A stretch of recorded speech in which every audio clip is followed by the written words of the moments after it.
రావి శాస్త్రి గారి రచనల్లో కనిపించే వ్యంగ్యం, హాస్యం, ఉద్ధృతి, ప్రవాహం, సెటైర్, ఎన్నో విషయాలున్నాయి. అన్నిటి గురించి మాట్లాడేందుకు వక్తలు వస్తారు. నాకు నచ్చిన విషయం ఏంటంటే,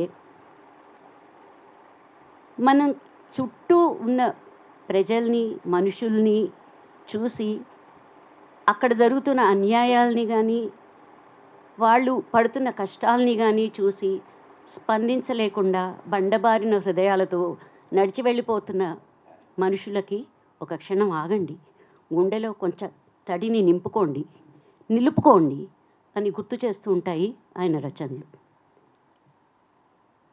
అలాంటి రచనల్ని మనకు అందించిన ఆ మహారచయితకి ప్రణామాలు అర్పించడం కంటే నేను ఇంకేం చేయగలను.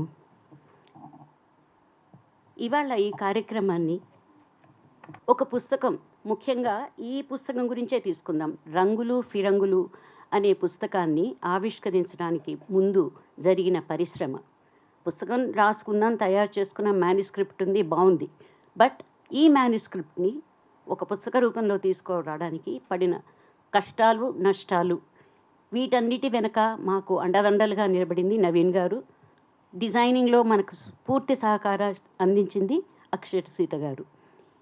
ఒక పుస్తకం తీసుకురావడానికే ఇంత కష్టంగా ఉంటే, ప్రతి సంవత్సరం ఆ సంవత్సరంలో వచ్చిన కథలన్నిటినీ చదివి అందులో బాగున్నాయి అనుకున్న 10-15 కథల్ని ఎంచుకుని పుస్తకం వేసి, ఒక సంవత్సరం తర్వాత ఇంకో సంవత్సరం అట్లా 35 సంవత్సరాల నుంచి పరిశ్రమ చేస్తూనే ఉన్న నవీన్ గారి గురించి ఎంత అనుకున్నా తక్కువే అవుతుంది. సో ఇవాటి కార్యక్రమానికి ఆయనని అధ్యక్షత వహించాల్సిందిగా కోరుకుంటున్నాను. కథానిలయంలో ఉన్న సాహిత్యాన్నంతా డిజిటలైజ్ చేయాలి అన్నది మనసురాయుడు గారి కోరిక. అది మొదలుపెట్టిన తర్వాత తెలుగు సాహిత్యాన్నంతా ఎందుకు డిజిటలైజ్ చేయకూడదు అన్న ఆలోచనతో ఇంకో అడుగు ముందుకు వేసి మనసు ఫౌండేషన్ని మొదలుపెట్టి, ఆయన ఇంతదాకా చేసిన స్కానింగ్, వాళ్ళ వరికుంటపాడులో ఉన్న వాళ్ళ స్కానింగ్ ఆఫీస్లో ఇంతవరకు జరిగినవి ఏంటంటే 3 కోట్లకు పైగా పేజీలు, అంటే దాదాపు 2 లక్షల పేజీలని స్కానింగ్ చేశారు. ఇలాంటి ఒక పుస్తకాన్ని, 2 లక్షల పుస్తకాలని స్కానింగ్ చేశారు. ఇలాంటి ఒక పుస్తక డిజిటలైజేషన్ చేయటం అన్నది మన దేశంలో ఇంకే భాషలోనూ లేదు. తెలుగులో ఇలాంటి ఒక ప్రక్రియను చేపట్టినందుకు మనం ఎంతో గర్వంగా ఉండాలి. ఆయన ఈ పని చేస్తున్నప్పుడు సాహిత్యానికి మాత్రమే కాదు సహాయం చేస్తోంది. ఆయన పెట్టిన స్కానింగ్ సెంటర్ వల్ల ఆ చుట్టుపక్కల ఉన్న గ్రామాల్లో కొంతమందికి ఉపాధి కూడా లభించింది. అది చాలా సంతోషించదగ్గ విషయం. అందులో ఉన్న కష్టాల్ని, సవాళ్ళని ఎదుర్కొంటూ ఆయన ముందుకు వెళ్తూ ఉన్నారు. ఆయన చేసిన గొప్ప పుస్తకంలో ఒకటి ఏంటంటే, రావి శాస్త్రి గారిది సర్వలభ్య రచనల్ని ఒక సంకలనం కింద తీసుకుని వచ్చి రచనా సాగరం అని ప్రచురించటం. ఈ రచనా సాగరమే మళ్ళీ చదివి మళ్ళీ ఇంకోసారి అని చదువుతూ, ఆ చదువుతున్న సమయంలో ఈ రచన ఖండికల్ని ఒక పుస్తక రూపంలో ఎందుకు తీసుకురాకూడదు అని స్ఫూర్తి చెందింది రమణమూర్తి. సో ఆ స్ఫూర్తికి మూలమైన మనసురాయుడు గారిని సాదరంగా పుస్తక ఆవిష్కరణకి వేదిక మీదకి ఆహ్వానిస్తున్నాను. కోమలి గాంధారంతో అందరి గుండెల్లోనూ ఒక సుస్థిర స్థానం సంపాదించుకున్న డాక్టర్ మృణాలిని గారు మనకందరికీ పరిచయమే. ఒక స్త్రీ తన అస్తిత్వాన్ని కాపాడుకోవటం గురించి అత్యంత సున్నితంగా హాస్యం, కాసింత సెటైర్ కలిపి రాసిన ఈ పుస్తకం ఆవిడ్ని అందరికీ ఒక నేస్తాన్ని చేసింది. పొట్టి శ్రీరాములు తెలుగు యూనివర్సిటీలో తులనాత్మక అధ్యయన శాఖలో ప్రొఫెసర్గా 2024లో పదవీ విరమణ చేసిన డాక్టర్ మృణాలిని గారు ఒక జర్నలిస్ట్, కాలమిస్ట్, సంపాదకురాలు, రచయిత్రి, అనువాదకురాలు, వక్తగా అందరి మన్ననలు పొందారు. Narrative technique in Telugu novel అనే ఆంగ్ల విమర్శనా గ్రంథంతో పాటు పలు ఆంగ్ల కథలను, నాన్ ఫిక్షన్ పుస్తకాలని కూడా ఆవిడ తెలుగులోకి అనువదించారు. అలాగే సంగీతం పట్ల ఉన్న ప్రేమతో రఫీ ఒక ప్రేమ పత్రం అంటూ మొహమ్మద్ రఫీ గురించిన ఒక పుస్తకాన్ని కూడా వెలువరించారు. సాహిత్య అకాడమీకి తొలి మహిళా కన్వీనర్గా ఎంపికై ప్రస్తుతం కేంద్ర సాహిత్య అకాడమీ తెలుగు విభాగానికి తన సేవలందిస్తున్న డాక్టర్ మృణాలిని గారిని వేదికని అలంకరించవలసిందిగా కోరుతున్నాను. ఎన్ వేణుగోపాల్ గారు సామాజిక విశ్లేషకులు, రచయిత, కవి, జర్నలిస్ట్. ఆంగ్ల తెలుగు సాహిత్యాలపైన ఉన్న అపారమైన అవగాహన, దాదాపు 30 పుస్తకాలు, సబ్జెక్టు కరెక్షన్. ఏది మాట్లాడినా నిక్కచ్చిగా, నిర్మోహమాటంగా, సూటిగా, ధైర్యంగా చెప్తారు. ఆయన ఆలోచనలో ఉన్న స్పష్టత, తీక్ష్ణత ఆయన మాటల్లో సున్నితంగా, సూటిగా వినిపిస్తుంది. Economic times, new Indian express లాంటి పత్రికలకు తన సేవలను అందించిన ఆయన దాదాపు 20 ఏళ్లుగా వీక్షణం పత్రికకు సంపాదకులుగా వ్యవహరిస్తున్నారు. శ్రీ వేణుగోపాల్ గారికి సాదర స్వాగతం. జిఎస్ చలం గారు సాహిత్యం అంటే మక్కువ, ఉత్తరాంధ్ర భాషతో పట్టుతో పాటు సంస్కృతం కూడా తెలిసిన శ్రీ జిఎస్ చలం గారు తెలుగు అధ్యాపకులుగా పనిచేస్తున్నారు. పిల్లలలో సాహిత్య పిపాస, చైతన్యం కలిగించేందుకు తనదైన శైలిలో ఆయన కృషి చేస్తున్నారు. ఉత్తరాంధ్ర తెలుగుపై ఆయనకున్న పట్టుతో పదకోశం తయారు చేశారు. ఆంధ్ర భారతిలో అర్థాలు వెతుక్కునే వారికి జిఎస్ చలం గారి పేరు పరిచితమే. రావిశాస్త్రి గారి సాహిత్యంపై ఉన్న అభిమానంతో దాదాపు 15 ఏళ్ల క్రితం ఆయన కూడా రావి అనే పేరుతో వచన ఖండికల పుస్తకాన్ని తీసుకుని వచ్చారు. పలు పుస్తకాల సంకలనాలకి సంపాదకులుగా వ్యవహరించి సాహిత్య సేవ చేస్తున్న శ్రీ జిఎస్ చలం గారిని సాదరంగా వేదిక మీదకి ఆహ్వానిస్తున్నాను. సాహిత్యం పట్ల ఉన్న మక్కువతో కథ పుస్తకంతోనూ, కథానిలయం, మనసు ఫౌండేషన్ వెబ్సైట్లలోనూ తన వంతు సహకారాన్ని అందిస్తున్నారు రమణమూర్తి. ఒక బ్యాంకర్గా రిటైర్ అయిన తర్వాత ఆంగ్ల తెలుగు సాహిత్యాల్లో తలమునకలవుతూ ముఖ్యంగా ఒక కథలో ఉండాల్సిన శిల్పం, శైలి, నెరేటివ్ ఫార్మాట్స్ గురించి ఆసక్తితో ఆ అంశాల పట్ల విశేష కృషి చేసే రమణమూర్తి తీసుకొస్తున్న తొలి పుస్తకం ఇది. రాచకొండ విశ్వనాథ శాస్త్రి రంగులు ఫిరంగులు పుస్తకం సక్సెస్ కావాలని రమణమూర్తి సహచరిగా నేను కూడా కోరుకుంటున్నాను. ఎందుకంటే దీని వెనుక ఉన్న రమణమూర్తి కృషి, రావిశాస్త్రి గారి రచనల పట్ల ఆయనకున్న గౌరవం, అభిమానం నేను చూశాను కాబట్టి. అంతకు మించి ఇది 10 మందికి ఉపయోగపడుతుంది అన్న నమ్మకం నాకుంది కాబట్టి శ్రీ రమణమూర్తి గారిని వేదిక మీదకి సాదరంగా ఆహ్వానిస్తున్నాను. చాలామంది నాకు ఫోన్లు చేస్తున్నారు. ఏమనంటే ఇంతకీ ఏమిటి అసలు ఇది, ఈ పదార్థం ఏంటి? రాచకొండ విశ్వనాథ శాస్త్రి రంగులు ఫిరంగులు అలాంటి పుస్తకం ఏం రాయలేదు, అలాంటి నవల రాయలేదు, అలాంటి కథ రాయలేదు. ఇంతకీ ఏమిటి అసలు ఇది? ఆయన వ్యాసాల సంకలనం ఏవి రమణమూర్తి అంటే ఆయన వ్యాసాలన్నీ కలిపి సంకలనం చేశారా, ఆయన కథలన్నీ సంకలనం చేశారా?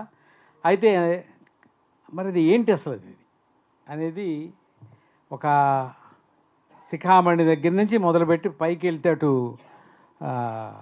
తనికెళ్ళ భరణి వరకు కనీసం ఒక 60 మంది 10 మంది నాకు ఫోన్ చేసి ఇదేంటండి ఈ పుస్తకం ఎంతకని అడిగారు. సో ఇక్కడ ఉన్న వాళ్ళకి కూడా కొంత ఇప్పుడు పద్మప్రియ గారు మాట్లాడడం వల్ల కొంత అర్థమైంది కావచ్చు, కానీ నిజానికి ఇది రావిశాస్త్రి రచనల్లోంచి ఏర్చి కూర్చున్నటువంటి 1220 కోట్స్ ఉన్నాయి దీంట్లో. అంటే రావిశాస్త్రి రచనల్లో 1220 కోట్స్ ఉన్నాయంటే అర్థం ఇవేనా అంటే ఇంకా చాలా ఉంటాయి, కానీ అన్నీ చేయడం సాధ్యం కాదు. కాబట్టి ఇక్కడికే 350 పేజీల పుస్తకం అయింది ఇది. ఇంతకు మించి చేస్తే ఇంకా కష్టం కాబట్టి అక్కడతో ఆపేసి ఉంటారు బహుశా రమణమూర్తి గారు.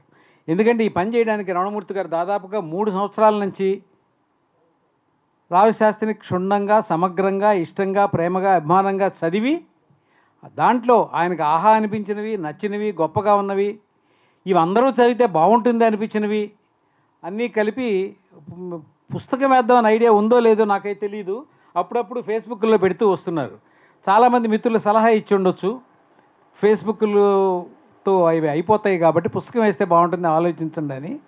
అయితే ఈ పుస్తకం ఇంతకుముందు వేయలేదా అంటే ఎవరన్నా ఒకళ్ళిద్దరు, ముఖ్యంగా ఆద్యుడు త్రిపురనేని శ్రీనివాస్ రావిశాస్త్రి రచనల్లో కవిత్వం అనే ఒక పుస్తకం వేశారు, ఎన్నెలో ఎన్నెలా అని పేరు పెట్టి. ఆ తర్వాత అది అప్పటికే ఆశ్చర్యం, రావిశాస్త్రి గారు కవిత్వం ఎప్పుడు రాశారని అందరూ అప్పుడు ఆ రోజుల్లో ఆశ్చర్యపోయారు. 85 ఆ ప్రాంతాల్లో వచ్చింది ఆ బుక్.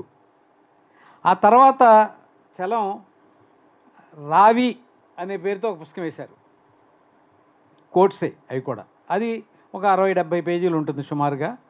100 పేజీల దాకా ఉండొచ్చు ఆ పుస్తకం వేశాడు. ఇవి కాకుండా ఇంకెన్ని కోడ్స్ ఉంటాయి అసలు? మళ్ళీ రమణమూర్తి గారు ఈ పని చేయాల్సిన అవసరం ఏంటి అనేది చాలామందికి అర్థం కాకపోవచ్చు. కానీ ఇప్పుడు ఈ పుస్తకం కనుక చదివితే మీకు ఎంత అద్భుతమైన కోడ్స్, రావిశాస్త్రి సాహిత్యం మొత్తం మనం స్మరించుకోదగిన వాక్యాలు, ఇష్టపడే వాక్యాలు, చదివి బాధపడే వాక్యాలు, చదివిన తర్వాత కోపంతో రగిలిపోయే వాక్యాలు లేదా మంటలు పుట్టించే వాక్యాలు, పేరాలు ఎన్నున్నాయో చెప్పలేం. అయితే రమణమూర్తి గారికి ఈ పుస్తకం తేవడానికి ముందు జరిగింది ఏంటంటే, ఇందాక చెప్పారు మనసు ఫౌండేషన్ వాళ్ళు వాళ్ళ తొలి పుస్తకం కింద రావిశాస్త్రి రచనా సాగరం వాళ్ళది ఒక ట్యాగ్ ఉంటుంది ఎప్పుడూను, సర్వలభ్య రచనల సంకలనం అని చెప్పి. ఈ సర్వలభ్య ఏంటి స్వామి, ఎందుకు ఊరినే రచనల సంకలనం అంటే సరిపోతుంది కదా అంటే, ఏమో ఆయన ఇంకేం రాశాడు మీకు నాకు ఏం తెలుసు, ఇంకేమైనా ఉన్నాయేమో, అందుకని మనం ఎందుకు కమిటీ అవ్వాలి, ఇవే ఆయన రాశాడని చెప్పి నేనేం కమిటీ కాదలుచుకోలేదు, అందుకనే సర్వలభ్య రచనల సంకలనం, అలాగే బీనాదేవి గారి సర్వలభ్య రచనల సంకలనం, ఇలా ప్రతిదీ వాళ్ళు వేస్తూ వచ్చారు. వీటన్నిటికీ మొట్టమొదటిసారిగా వేసింది రావిశాస్త్రి గారి సర్వలభ్య రచనల సంకలనం, రావిశాస్త్రి రచన, రాచకొండ విశ్వనాథ శాస్త్రి రచనా సాగరం. అది ఆ సైజులో ఉంటుంది, A4 సైజులో ఉంటుంది, దాదాపు 1000 పేజీలు ఉంటుంది ఆ బుక్. 1400 పేజీల పుస్తకం అది. ఈ 1400 పేజీల్లో మనకు తెలిసిన రావిశాస్త్రి రచనలు కాకుండా మనం ఎప్పుడూ చూడనివి, ఎప్పుడు వినని రచనలు కూడా ఉన్నాయి కొన్ని. ఆడదాని సాహసం అనే ఒక నవల, అసంపూర్తి నవల అనుకుంటా అది. అవి కాకుండా 2 ఇంకా వేరే ఇతర అసంపూర్తి నవలలు, అప్పుడప్పుడు ఆయన మిత్రులతో జరిపిన ఉత్తర ప్రత్యుత్తరాలు, వాటి విశేషాలు, ఆ ఉత్తరాల్లో కూడా విచిత్రమైన సంభాషణలు ఉంటాయి కొన్ని. ఈ పుస్తకంలో చూస్తారు మీరు ఇప్పుడు, అవి చాలా ఉన్నాయి అట్లాంటివి. ఇవన్నీ కలిపి మనసు రాయుడు గారు అప్పట్లో రావిశాస్త్రి రచనా సాగరం వేశారు. ఆ పుస్తకమే గనక లేకపోతే ఆ రోజు ఇవాళ ఈ పుస్తకం లేదు ఒక రకంగా చెప్పాలంటే. ఆ పుస్తకంలో 1400 పేజీలు క్షుణ్ణంగా చదివిన తర్వాత ఈయన రమణమూర్తి గారు ఈ కోట్స్ అన్నీ సేకరించారు. ఈ మధ్యన మళ్ళీ రావిశాస్త్రి గారిని ఎందుకు నేను చదవాల్సి వచ్చింది, కొన్ని కనీసం కథలన్నా చదవాల్సి వచ్చింది. ఎక్కడో ఉపన్యాసం రావిశాస్త్రి గారి శత జయంతి సందర్భంగా కథల మీద మాట్లాడాల్సి వచ్చి మళ్ళీ కథలన్నీ చదివా.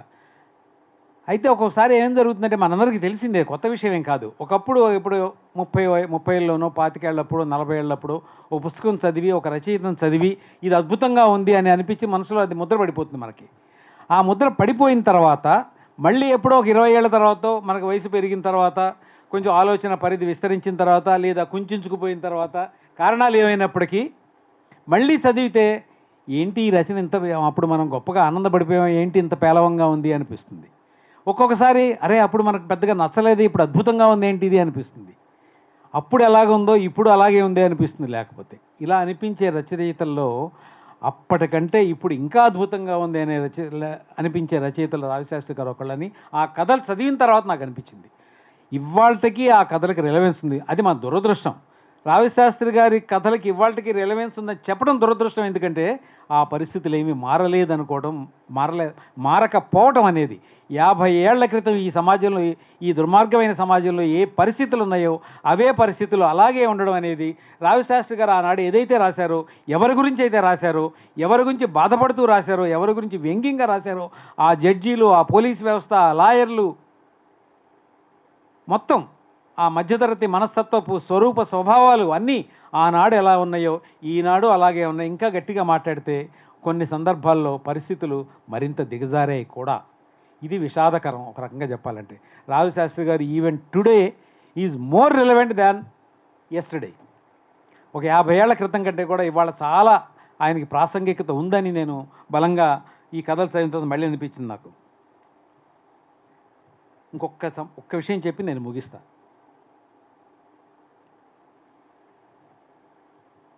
రావిశాస్త్రి గారిని అంతకుముందు 4-5 సార్లు కలిసినప్పటికీ ఇల్లు ఆఖరి నవల అయింది. 93 నవంబర్ నెలలో అది బయటకు వచ్చి, నవంబర్ నెలలో బయటకు వచ్చింది. శాస్త్రి గారు 93 నవంబర్ 10వ తారీఖు ఆయన చనిపోయారు. ఆ పుస్తకం 8వ తారీఖు ప్రెస్లోంచి బయటకు వచ్చింది. 15, 16 తారీఖులో విరసం అధ్యక్షతన విరసం సభలో అది విశాఖపట్నంలో ఆవిష్కరింపబడింది. నేను రావిశాస్త్రి గారిని కథ పుస్తకం, మా కథ పుస్తకం 92 కథ 92 చాసో గారు ఆవిష్కరించిన తర్వాత రాజమండ్రిలో ఆ సభ పూర్తి చేసుకుని నేను విశాఖపట్నం అటు నుంచి వెళ్ళి రావిశాస్త్రి గారికి బాగాలేదు అని తెలిస్తే వెళ్ళి నేను చలసాని ప్రసాద్ కలిసి శాస్త్రి గారిని కలిసాం. అంతకుముందు జరిగింది ఏంటంటే, కాళీపట్నం రామారావు గారు ఒకసారి నవీన్ ఇల్లు పుస్తకం రెడీగా ఉంది, దాన్ని అచ్చయించే బాధ్యత నువ్వు తీసుకోవాలి అన్నారు. ఈ 93 సంగతి. తీసుకుంటాను సార్ అని చెప్పాను. సీతగారే కంపోజ్ చేశారు, అప్పుడు కూడా ఆవిడే కంపోజ్ చేశారు. మురళీ ప్రెస్లో అచ్చయిన తర్వాత అచ్చు పనిలో ఉండగా నేను ఇటు వచ్చాను, విశాఖపట్నం వెళ్ళాను. వెళ్ళిన తర్వాత శాస్త్రి గారు, ఏం బాబు పుస్తకం ఎంతవరకు వచ్చింది అన్నారు. అప్పటికే ఆయన ఆరోగ్యం దాదాపుగా క్షీణించిపోయింది, నోట్లోంచి బ్లడ్ పడుతుంది. అయిపోయిందంటే అయిపోతుందండి, ఇంకో 4-5 రోజులు అయిపోతుందండి అన్న. సర్లే మొత్తం ఇది ఈ వారంలో అయిపోతుంది కదా అన్నారు. అయిపోతుందండి అన్న, 10వ తారీఖు లోపల అయిపోతుంది, పెద్ద క్యాజువల్గా అన్నాను. 10వ తారీఖు లోపల ఖచ్చితంగా అయిపోతుందండి, బహుశా 7-8 తారీఖులకే మీకు అందొచ్చేమో కూడా అన్న. ఆయన 7-8 తారీఖులకు పుస్తకం అయితే బయటకు వచ్చింది కానీ ఆయన చూడాల. 10వ తారీఖు ఆయన చనిపోయాడు. అది ఆయన ఆఖరి పుస్తకం. శాస్త్రి గారు ఆఖరిగా అది ఎందుకో బాగా ఇష్టపడిన పుస్తకం ఆయనది. మిగతా వాడిని ఇష్టపడలేదంటే ఆయన చాలా రకాలుగా చాలా సందర్భాల్లో చాలా పుస్తకాలు ఇష్టపడి ఉండొచ్చు, కానీ ఆయన రచనలో ఇల్లు మాత్రం చివరి రోజుల్లో రాసిన ఆయన ఇల్లు మీద ఆయనకి ఎందుకో బాగా ఇష్టంగా ఉండేది. అదే ఇల్లు నవలని ఒక్క విషయం, అదే ఇల్లు నవల భారతీయ భాషల్లో కాకుండా హిందీలోనే కాకుండా రష్యాలోను చైనా భాషలోనూ కూడా అనువాదం అయింది. అది ఈ అనువాదాన్ని సాహిత్య అకాడమీ వాళ్ళు వేశారు. సాహిత్య అకాడమీ వాళ్ళు ఒక ప్రాజెక్ట్ చేశారు 2020లో ఒక ప్రాజెక్ట్ చేశారు.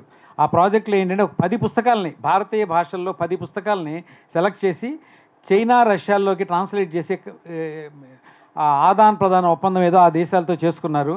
అట్లా వచ్చింది రావిశాస్త్రి గారి ఇల్లు. చైనా భాషలోకి రష్యా భాషలోకి కూడా వచ్చింది. వాటి పుస్తకాలు సాహిత్య అకాడమీ ఆఫీస్లో దొరికినా మనకు ఉపయోగం లేదు, మనం చదవలేం కాబట్టి. కానీ ఆడ కవర్ పేజీలు మాత్రం ఈ పుస్తకంలో ఇప్పుడు ఉన్న కవర్ పేజీలు అందరికీ చూస్తారనే ఉద్దేశంతో ఈ పుస్తకంలో రీప్రొడ్యూస్ చేయడం జరిగింది. సో ఇవాళ ఈ పుస్తకం చరిత్ర ఇది. నేను శ్రీశ్రీకి, రావిశాస్త్రి గారికి, కుటుంబరావు గారికి, రంగనాయకమ్మ గారికి ఒకప్పుడు చాలా మూఢాభిమానిని. ఇప్పుడు మూఢాభిమాని అని చెప్పుకోవడం కొద్దిగా కష్టం. ఖచ్చితంగా మటుకు మంచి అభిమానిని. వీటిల్లో రాచకొండ విశ్వనాథ శాస్త్రి గారి పుస్తకం మనసు ఫౌండేషన్ నుంచి ముందు వచ్చినా కూడాను, అంతకుముందే మా తమ్ముడు వాళ్ళ పబ్లిషింగ్ కంపెనీ ఇంకోటి ఉంది, ప్రోగ్రెసివ్ పబ్లిషర్స్ అని. ఆ పేరుతో 1998లో మొదటి మా తరఫున సమగ్ర రచనల సంకలనం తీసుకురావడం జరిగింది. అది కాళీపట్నం రామారావు గారిది. ఆ తర్వాత 2006 చివరిలో మేము మనసు ఫౌండేషన్ ఎస్టాబ్లిష్ చేసినప్పుడు మొదట పుస్తకం ఏది అనేటటువంటి చర్చలో ఉండగా మా తమ్ముడు డాక్టర్ గోపీచంద్ వాళ్ళ స్నేహితుడు ఆయన ఉన్నారు, యూరాలజిస్ట్ రామరాజు గారిని. ఆయన మా వాడింట్లో కాళీపట్నం రామారావు గారి పుస్తకం చూసి ఇది రాచకొండ విశ్వనాథ శాస్త్రి గారికి కూడా వేస్తే బాగుంటుంది కదా అని ఒక అభిప్రాయం వ్యక్తం చేశారు. సో యాదృచ్ఛికంగా, అంటే అది లిస్టులో ఉంది కానీ అది మొదటి పుస్తకం అవుతుందని అనుకోలేదు మేము. అందుకని జనవరిలో మా తమ్ముడు బెంగళూరు వచ్చాడు. వచ్చినప్పుడు అడిగితే చలసాని ప్రసాద్ అప్పుడు బెంగళూరులోనే ఉన్నాడు. సో ఆ మరుసటి రోజు చలసాని ప్రసాద్ గారు, వేణుమూర్తి గారు, బాబాయ్ గారు, నేను మా తమ్ముడు కలిసి కూర్చుని ఈ పుస్తకం తీసుకొద్దామని చెప్పి నిర్ణయం తీసుకున్నాము. సో అది జూలై 31 నాటికి 30 నాటికి పూర్తి కావాలి, ఆ రోజు పబ్లిష్ కావాలనేటువంటి లెక్కతోటి. సో చలసాని ప్రసాద్ గారికి బాధ్యత ఏంటంటే కాపీరైట్కి సంబంధించినటువంటి అగ్రిమెంట్ రాసి తీసుకురావడం. ఆ తర్వాత ఆ రోజుల్లో మొబైల్ ఫోన్స్ ఏమీ లేవు. ఓ రోజు ఫోన్ చేశాడు ఆయన, కాపీరైట్ ఏం అక్కర్లేదా మనకి, డైరెక్ట్గా వేసేసేయండి, మరి వాళ్ళకేం ఇస్తాం సార్, మీరేం చేస్తారు అసలు పుస్తకాలు అన్నాడు.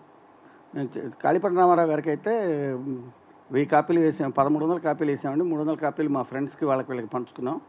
ఆ మిగతా 1000 కాపీలు విశాలాంధ్ర వాళ్ళకి ఇచ్చి ఆ డబ్బులు కార్పస్ ఫండ్ కింద కథానిలయానికి పంపించమని చెప్పామండి అన్నాను. అదే పని ఇక్కడే చేద్దాం అన్నాడు ఆయన. సరే అదేదో జరిగింది. మేము చలసాని ప్రసాద్ గారిని బాగా నమ్ముకున్నాము. పుస్తకాలు ఆయన ఇవి తీసుకుని ఒక ఇండెక్స్ తయారు చేసుకుని వాటిలో ఫస్ట్ ఎడిషన్స్ తోటి ప్రూఫ్ రీడ్ చేయాలి మేము. సో ఫస్ట్ ఎడిషన్స్ కోసం నేను, వేణుమూర్తి గారు దొరికిన లైబ్రరీ అన్నిటికీ యాక్చువల్గా ఆరుసారా కథలు ఫస్ట్ విశాలంధ్ర డైలీలో ఆదివారాలు పడిందన్నమాట. వాటి కోసం మేము వేటపాలెం లైబ్రరీలోకి వెళ్ళటం ఇవన్నీ జరిగాయి. జరిగిన తర్వాత కొన్ని రచనలు మీరు చెప్పినట్టుగా మేనస్క్రిప్ట్స్ రూపంలో కాళీపట్నం రామారావు గారు దాచిపెట్టారు. రాచకొండ విశ్వనాథ శాస్త్రి గారు తీసుకుని అవి, తర్వాత ఆయన డైరీలు, ఒక రియల్ డైరీ, రెండోదేమో నోట్ బుక్, రకరకాలుగా ఆయన ఉద్దేశాలు అభిప్రాయాలు రాసుకున్నవి. అవి రెండు కూడా అత్తలూరు నరసింహరావు గారి దగ్గర ఉన్నాయి. అవి కలెక్ట్ చేసుకున్నాం. సో డేటా కలెక్షన్ అంతా అయిన తర్వాత పుస్తకం అసలు ఎలా ఉండాలి, మాకు ఒక ఖచ్చితమైన అభిప్రాయం ఏంటంటే అసలు సింగిల్ వాల్యూమ్ కింద ఉండాలి వీలైతే. వీలు కాకపోతే మల్టిపుల్ వాల్యూమ్స్ కనుక వస్తే అన్నీ కలిపి ఒక దానిలో పెట్టి దాన్ని ఒకేసారి రిలీజ్ చేయాలి. దీనికి అసలు ముఖ్యమైన వ్యతిరేకత ఎక్కడంటే మాకు చలసాని ప్రసాదే. అనంత మొట్టమొదటిగా వేశాడు 20వ బుక్, ఫస్ట్ వచ్చింది అది. ఆఖరి పుస్తకం బయటకు వచ్చేసరికి మహాప్రస్థానం మిగతా 15 వాల్యూమ్స్ అయిపోయినాయి, 4-5 వాల్యూమ్స్ మార్కెట్లో దొరుకుతున్నాయి అన్నమాట. అందుకని ఇది కుదరదయా అని చలసాని ప్రసాద్కి చెప్పి సింగిల్ వాల్యూమ్ కింద డిసైడ్ చేశాం. సింగిల్ వాల్యూమ్ అనేసరికి పట్టుకునేదానికి ఎలా ఉండాలి ఏంటని ఇందాక మన నవీన్ చెప్పినట్టుగా A4 సైజ్ అది. ఇది రిఫరెన్స్ బుక్, ఇది కలెక్టర్స్ బుక్. అంతేగాని ఇది నవల్లాగా చదివి పక్కన పెడతాం, కథల పుస్తకం లాగానో ఇంకో దానిలాగానో చూసేటటువంటి దృక్పథం ఉండకూడదు. ఇది ఏది ఎక్కడ కావాలన్నా కానీ ఇందులో దొరుకుతుంది కాబట్టి దీన్ని పక్కన పెట్టుకుని చూసుకోవచ్చు అన్న ఉద్దేశంతో చేశాము. మేజర్ ప్రాబ్లం ఏమొచ్చిందంటే ఈ 1400 పేజీలతో లావు కనుక చూస్తే చాలా ఇబ్బందికరంగా ఉంది ఎత్తటం. సో కళాజ్యోతి బాపన్న గారిని అడిగితే ఆయన దీనికోసంగా స్పెషల్గా వీళ్ళు ఈ కొన్ని ఇంపోర్టెడ్ బుక్స్కి వాటికి వేసేటటువంటి పేపర్ తెప్పించి ఒక శాంపుల్ బుక్ వేసి ఇచ్చారు. సో వాటితోటి ఆ సైజు, తర్వాత ఏ రకమైన పేపర్ వాడాలి అని డిసైడ్ అయిన తర్వాత రఫ్గా ఇంత పడుతుందండి పేజీలు అని చెప్పాము. ఆయన పేజీలు కూడా అట్లనే కుట్టి చూయించాడు అన్నమాట, బైండ్ చేయించి. ఇది అయిపోయింది. ఇక ఫార్మ్ వచ్చిన తర్వాత పేరేం పెట్టాలి.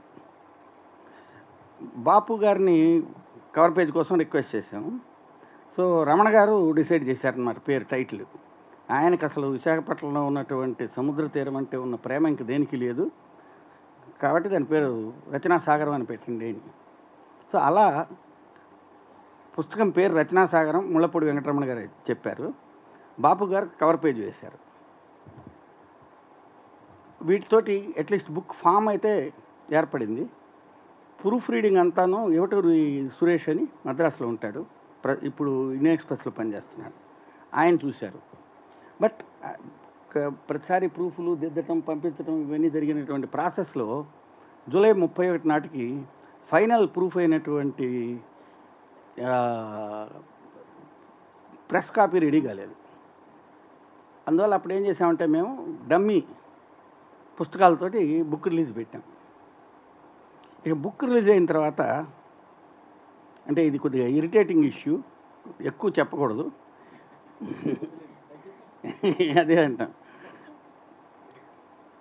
ఆ బుక్కు మేము పెడతలుచుకున్న రేటు వాళ్ళ పిల్లలకు నచ్చలేదు. దాంతో ఒక రకమైన ప్రతిష్టంభన ఏర్పడింది అన్నమాట. తర్వాత ఏది కదలకపోతుంటే చివరి కాళీపట్నం రామారావు గారు చొరవ చేసుకుని వాళ్ళు పెట్టిన రేటు అట్లానే ఉంటుంది, కానీ డిస్ట్రిబ్యూటర్కి సంబంధించినటువంటి కమిషన్ అంటూ ఇవ్వకుండా బుక్కులు నేను డిస్ట్రిబ్యూట్ చేసి పెడతాను అని చెప్పి ఆయన మధ్యలో ఉండి, ఇన్ఫ్యాక్ట్ ఆ రకంగా తర్వాత ఏదైనా బుక్ అయిందేమో నాకు తెలియదు, మీరు చెప్పాలి, ఇంకే ఏ బుక్ అయినా అట్లా అమ్మారా అనేది. ప్రెస్ నుంచి వెళ్ళినటువంటి పుస్తకాలు నేరుగా పలానా వాళ్ళకి నేను పుస్తకాలని చెప్పి ప్రతి డిస్ట్రిక్ట్ హెడ్ క్వార్టర్స్లో, తాలూకా హెడ్ క్వార్టర్స్లో ఉన్నటువంటి వాళ్ళకి ఒక్కొక్కరికి 5 పుస్తకాలు 10 పుస్తకాలు పంపించి వాళ్ళ దగ్గర నుంచి డబ్బులు తెప్పించి పిల్లలకి ఇచ్చాడు. ఇది జరిగిన తర్వాత మళ్ళా ఇదొక మళ్ళా ఇరిటేటింగ్ ఇష్యూ అన్నమాట. మళ్ళా శ్రీశ్రీ గారివి ప్రతి సంవత్సరం మహాప్రస్థానం ఇప్పటికి కూడా 2000-3000 కాపీలు పోతాయి. రాచకొండ విశ్వనాథ శాస్త్రి గారి పుస్తకాలు తర్వాత పబ్లిషే కాల. 2015లో నవోదయ వాళ్ళు తీసుకున్నారు. వాళ్ళు వాళ్ళ పద్ధతిలో దాని చిన్న చిన్న పుస్తకాల కింద వేసి అది సరైన పద్ధతి కూడా. ఎందుకంటే ఒక సింగిల్ వాల్యూమ్ అనేది రిఫరెన్స్కి బాగానే ఉంటుంది, కానీ చదవలుచుకున్నటువంటి వాళ్ళందరికీ ఒక పుస్తకంలో కథలు కొన్ని నవలలు ఏ నవల కా నవల ఇలా అలా వేయటం. కానీ అది కూడా ఒక సింగిల్ టైం పబ్లికేషన్. తర్వాత నాకు తెలిసిగా చలం బుక్ ఒకటి, తర్వాత రమణమూర్తి గారు ఇప్పుడు వేస్తున్నది. చాలా దురదృష్టకరమైన విషయం అన్నమాట. నేను ఇవి చెప్తూ వినుమూర్తి గారితో మధ్యాహ్నం మాట్లాడుతూ ఒక రకంగా ఒక రచయిత బతికుంటానికి కారణం ఏంటంటే ఆయన రచనలు ప్రజలకి అందుబాటులో ఉంటాం. దురదృష్టవశాత్తు ఏమైందంటే మిగతా వాళ్ళ పుస్తకాలు అందుబాటులో ఉన్నంతగా రాచకొండ విశ్వనాథ శాస్త్రి గారి పుస్తకాలు ప్రజలకు అందుబాటులో రాల. ఇవాళ కావాలి అంటే కథలు లక్కీగా కథా నిలయంలో దొరుకుతున్నాయి. ఇంకాను ఎందుకని అది అడగటం. ఇంకా చేస్తున్నారా? అయితే నేను ఐ స్టాండ్ కరెక్టెడ్ ఈ పర్టికులర్ విషయంలో. 15 దాకా మటుకు అంటే 8 సంవత్సరాల పాటు పుస్తకాలు అయితే దొరకలేదు. ఇప్పుడు దొరుకుతున్నాయి అంటున్నారు కాబట్టి I stand corrected. Sorry. So ఇప్పుడు ఈ పుస్తకం తీసుకురావడంలో రమణమూర్తి గారు ఏంటంటే కథా టైం నుంచి మాకు బాగా దగ్గరగా పరిచయం. తర్వాత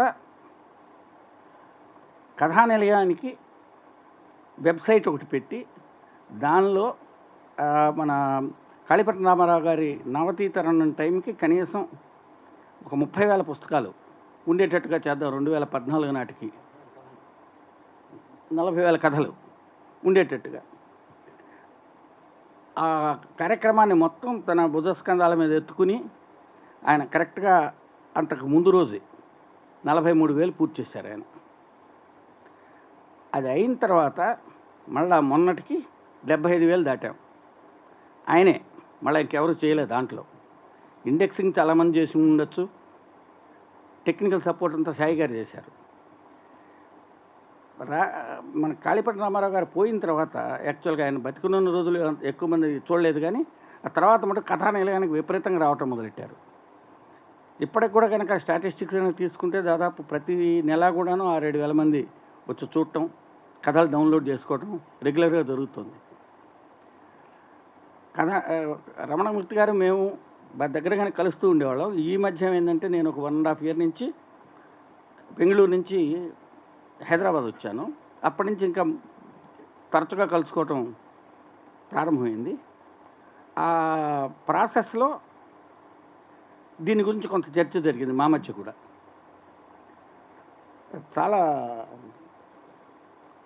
కష్టమైన విషయం, అంటే వదిలేయాలని తెలియటం.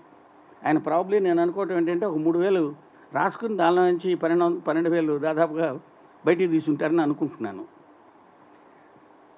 అది చాలా అంటే రాచకొండ విశ్వనాథ శాస్త్రి గారు తెలిసినటువంటి వాళ్ళు వ్యక్తిగతంగా మళ్ళా రచయితగా తెలిసినటువంటి వాళ్ళందరికీ ఆయన రాసిన రచన యొక్క డెప్త్ చాలా బాగా అర్థమవుతుంది. ఇందులో ఒక పాయింట్ నేను ఇంకోటి చెప్పదలుచుకున్నది ఏంటంటే వ్యక్తిగతంగా ఎట్లయితే నవీన్ ఇందా చెప్పాడో, నేను 1989లో మొదటిసారి రాచకొండ విశ్వనాథ శాస్త్రి గారిని విశాఖపట్నంలో కలవడం జరిగింది, చలసాని ప్రసాద్ గారి ఇంట్లోనే. ఆయనకి అప్పట్లో ఒక ఆటో ఉండేది, రెగ్యులర్గా ఎక్కడికి వెళ్ళాలన్నా అదే ఆటో, పర్సనల్ ఆటో లాగా. సో ఆయన నన్ను మా ఫ్రెండ్ ఇంకో ఆయన సుధాకర్ రెడ్డి గారిని మా ఇద్దరిని తీసుకెళ్ళి వైజాగ్కి నిజంగా సిటీ గైడ్ కింద తిప్పి చూయించాడనమాట. ఆ తర్వాత నుంచి కూడా ఆయన 4 సార్లు వచ్చారు బెంగళూరు 92 లోపల. వచ్చిన ప్రతిసారి మా ఇంట్లో కనీసం 2 సార్లు ఉండేవాడు. ఆ రకంగా వ్యక్తిగతంగా ఆయన అభిప్రాయాలు, ఆ రకంగా ఆయన కొన్ని రకాలైనటువంటి ఎక్స్పీరియన్సెస్ ఇవి బాగా చెప్పుకోవడం జరిగింది. అందువల్ల కొద్దిగా నేను కూడా పర్సనల్గా బాగా ఆయన పర్సనల్ లైఫ్ గురించి కొంత తెలిసినటువంటి వాడిని అనమాట. ఆయన మీరు అన్నట్టుగా 93లో ఆయన పోయినప్పుడు నేను దేశంలో లేను. అప్పుడు అంటే నేను కూడా అక్కడికి వెళ్ళి ఉండాల్సింది. కానీ అసలు వ్యక్తి పోవటం అనేది కాదు, ఎవరైనా పోతాం. ఆయన ఎన్ని రోజులు గుర్తుపెట్టుకుంటారు, ఎందుకు గుర్తుపెట్టుకుంటారు అనేది చాలా ముఖ్యం. ఆ ప్రాసెస్లో ఇప్పుడు రమణమూర్తి గారు చేసింది ఖచ్చితంగా మనం చప్పట్లు కొట్టాల్సిన విషయం. దయచేసి అందరు చప్పట్లు కొట్టండి. ఈ పుస్తకం కూడాను ఒక రకంగా చెప్పాలంటే నట్షెల్. ఆయన కథ ఏం రాశాడనేది ముఖ్యం కాకుండా కథలో ఏ బిట్లో ఏం చెప్పాడు అనేటటువంటిది ఒక రకమైనటువంటి రసం పిండి తయారు చేసినటువంటి పుస్తకం ఇది. డెఫినెట్గా దీనికి కూడా కొంత లైఫ్ ఉంటుందని నేను నమ్ముతున్నాను. గొప్పతనం గురించి మృణాల్ గారు మాట్లాడతారు. మొట్టమొదటిది ఈ పుస్తకం ఒక విందు భోజనంలా ఉంది. అందుకని మీకు ధన్యవాదాలు రమణమూర్తి గారు, అలాగే నవీన్ గారు, ఎవరెవరైతే దీని వెనక కృషి చేశారో వారందరికీ. ఎందుకంటే అందులో చాలా వరకు మనం ఇదివరకు చదివినవే కథల్లో అయినా కూడా అన్నిటినీ ఒకసారి చదువుతున్నప్పుడు, ఒక్కచోట వాటిని ఏర్చి కూర్చి పేర్చినప్పుడు, అవి చదువుతున్నప్పుడు కలిగే అనుభూతి వేరు. అది చాలాసార్లు ఇంతకుముందు నవీన్ ఒక రకంగా కరెక్ట్గా చెప్పారు. అవి చదివితే మళ్ళీ ఈ కథ చదవాలి, ఆ ప్యాసేజ్ చదవగానే ఇంకోసారి ఈ కథ తీసి చదివితే బాగుంటుంది అనిపించేలాగా ఉన్నాయి. ఎంపిక కూడా అలా ఉంది. అందులోనూ దానిలో మొట్టమొదట కథ ప్రచురింపబడినప్పుడు చిత్రకారులు వేసిన బొమ్మలను కూడా ఇచ్చారు ప్రతి పేజీలోనూ. అది బాగుంది. అప్పటి చాలామంది 4-5 చిత్రకారులు ఉండుంటారు, అందరి పేర్లు ఇచ్చారు కాబట్టి అలా వేయడము బాగుంది. ముళ్ళపూడి కార్టూన్ కూడా ఉంది, అది చాలా బాగుంది. ఆయన విగ్రహం అనే ఆ ఫోటో కూడా వేశారు. మొత్తంగా చాలా సమగ్రంగా, అంటే వాళ్ళు ఉద్దేశించిన దీనికి ఆశయం నెరవేరేలాగా వాళ్ళు తీర్చిదిద్దారు. చాలా అందంగా ప్రచురించిన పుస్తకం కూడా, ఫాంట్తో సహా, పేపరు ఫాంట్తో సహా. అందుకని విషయం ఎంత బాగుందో దాని అమరిక, దాని అభివ్యక్తి, దాని రూపం అన్నీ కూడా సమానంగా బాగున్నాయి. కనుక ఈ పుస్తకాన్ని ఈరోజు ఈ రకంగా ఆవిష్కరించడం, ఆ సభలో పాల్గొనే అవకాశం నాకు రావడం నాకు చాలా సంతోషాన్ని కలిగించింది. ఇక ఇప్పుడు రావిశాస్త్రి గురించి. ఎందుకు మనం రావిశాస్త్రిని చదువుదామంటే, రావిశాస్త్రి వస్తువు గురించి ఇక్కడ మాట్లాడటం లేదు మనం. వస్తువు అందరికీ తెలుసు. కానీ ఈ పుస్తకంలో ఏం వేశారు, ఆయన వచనం ఎంత పదునుగా ఉంది, ఎటువంటి వచనం వల్ల ఆయన రాసిన ప్రతి మాట, ప్రతి వాక్యము కూడా మన గుండెలకు సూటిగా తాకుతాయి. ఇందాక అందరూ చెప్పినట్టు మనలో అనేక రకాల అనుభూతుల్ని, హాస్యం కావచ్చు, కోపం కావచ్చు, విసుగు కావచ్చు, అసహ్యం కావచ్చు, ద్వేషం కావచ్చు, వీటన్నిటినీ చెలరేకెత్తించే ఆ గుణం ఆయన వచనానికి ఎట్లొచ్చింది. నేను ఇప్పుడు 1-2 అలంకార శాస్త్రం నుంచి చెప్తాను. రావిశాస్త్రికి అలంకార శాస్త్రం చెప్తావా అన్న మీరు ఎగరద్దు, మీకు ఇస్తే ఎగరండి, ఓకే.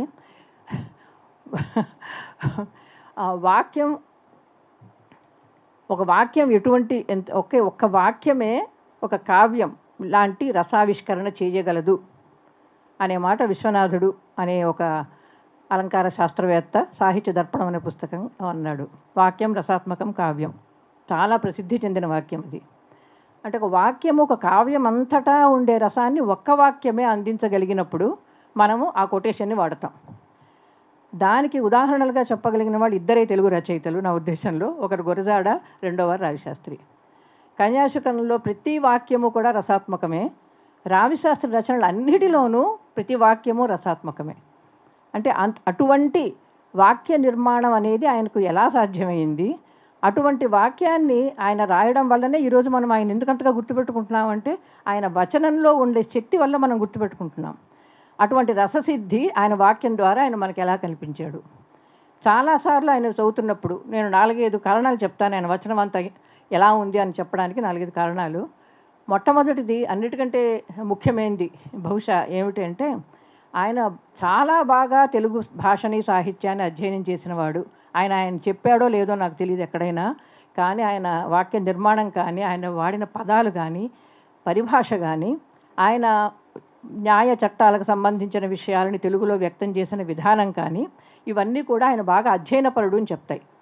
రెండవది ఆయన అధ్యయనంలో ఇంకా ముఖ్యమైన అంశం చుట్టూ ఉన్న మనుషులను అధ్యయనం చేయడం.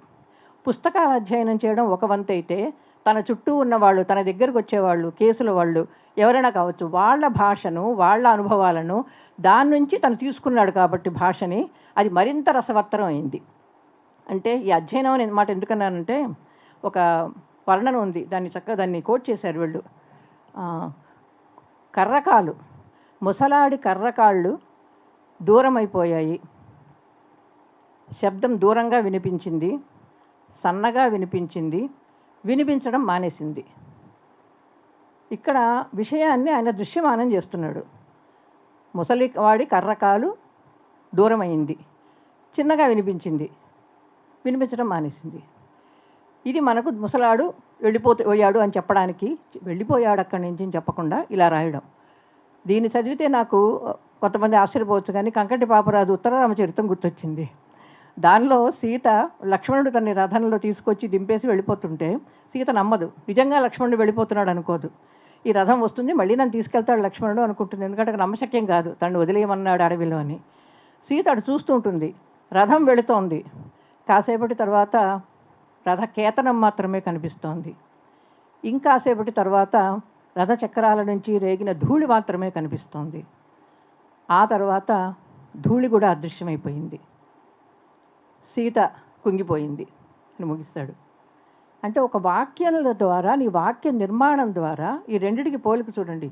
చెప్పాల్సిన విషయాన్ని చర్య ద్వారా, వాళ్ళు చూస్తున్న దాని ద్వారా, ఇక్కడ వింటున్న దాని ద్వారా. ఇక్కడ చూడలేడు కాబట్టి వింటున్నాడు, కర్రకాలు చప్పుడు. అక్కడ చూస్తోంది సీత. అంటే ఎటువంటి అభివ్యక్తి మనకు తరతరాలుగా సాహిత్యంలో వస్తోందో ఆ అభివ్యక్తి అంతా రావిశాస్త్రి పట్టుకున్నాడు. రావిశాస్త్రి కంకటి పాపరాజుని చదివాడా? చదవకపోయి ఉండొచ్చు, అది వేరే విషయం. కానీ ఆయన మన తరతరాలుగా వస్తున్న సంప్రదాయం ఆయనలో ఉంది. అది ఇంకో 2-3 విషయాల వల్ల కూడా మనకు అర్థమవుతుంది. అందుకనే ఆయన వాక్యం రసాత్మకం కావ్యం అనేదే ప్రధానంగా చెప్పాను నేను. అలా ఎలాగ వాక్యాలని పేర్చాలో ఎరిగినవాడు. కొంతమంది జ్ఞాత శిల్పులు, అజ్ఞాత శిల్పులు అని తెలుగు సాహిత్యంలో ఒక డివిజన్ ఉంది. కాన్షియస్ ఆర్టిస్ట్ అండ్ అన్కాన్షియస్ ఆర్టిస్టులు అని. కొంతమంది తమకు తెలియకుండానే చాలా బాగా రాసేస్తుంటారు. వాళ్ళు నిజంగా జ్ఞానం ఏమీ ఉండదు, కానీ అద్భుతంగా రాస్తారు. విశ్వనాథ, రావిశాస్త్రి అటువంటి వాడు కాదు, వాళ్ళిద్దరూ కూడా జ్ఞాత శిల్పులు. శిల్పం అంటే ఏమిటో తెలుసు రావిశాస్త్రికి. శిల్పం అంటే తెలుసు కాబట్టే ప్రతి నవలలోనూ కథలోనూ ఎవరు చెబితే ఇది బాగుంటుందో రావిశాస్త్రి ముందుగా నిర్ణయించుకుంటాడు. ఆ మాట ఆయన కొటేషన్లో కూడా ఉంది. తనే చెప్తాడు, ఈ కథ ఎవరి ద్వారా చెప్పించాలి, ఎవరు చెప్పాలి ఈ కథని, ఎవరు ఎంత మాట్లాడాలి అవన్నీ తెలుసు రావిశాస్త్రికి. ఎరిగినవాడు, తెలిసినవాడు. అందుకే ఆయన జ్ఞాత శిల్పి కిందకే వస్తాడు. ఆయన శిల్పం గురించి రమణమూర్తి గారు ముందు మాటలో చాలా మంచి విషయాలు చెప్పారు. అవి మీరు చదువుకోండి, అవి నేను మళ్ళీ రిపీట్ చేయను ఇక్కడ.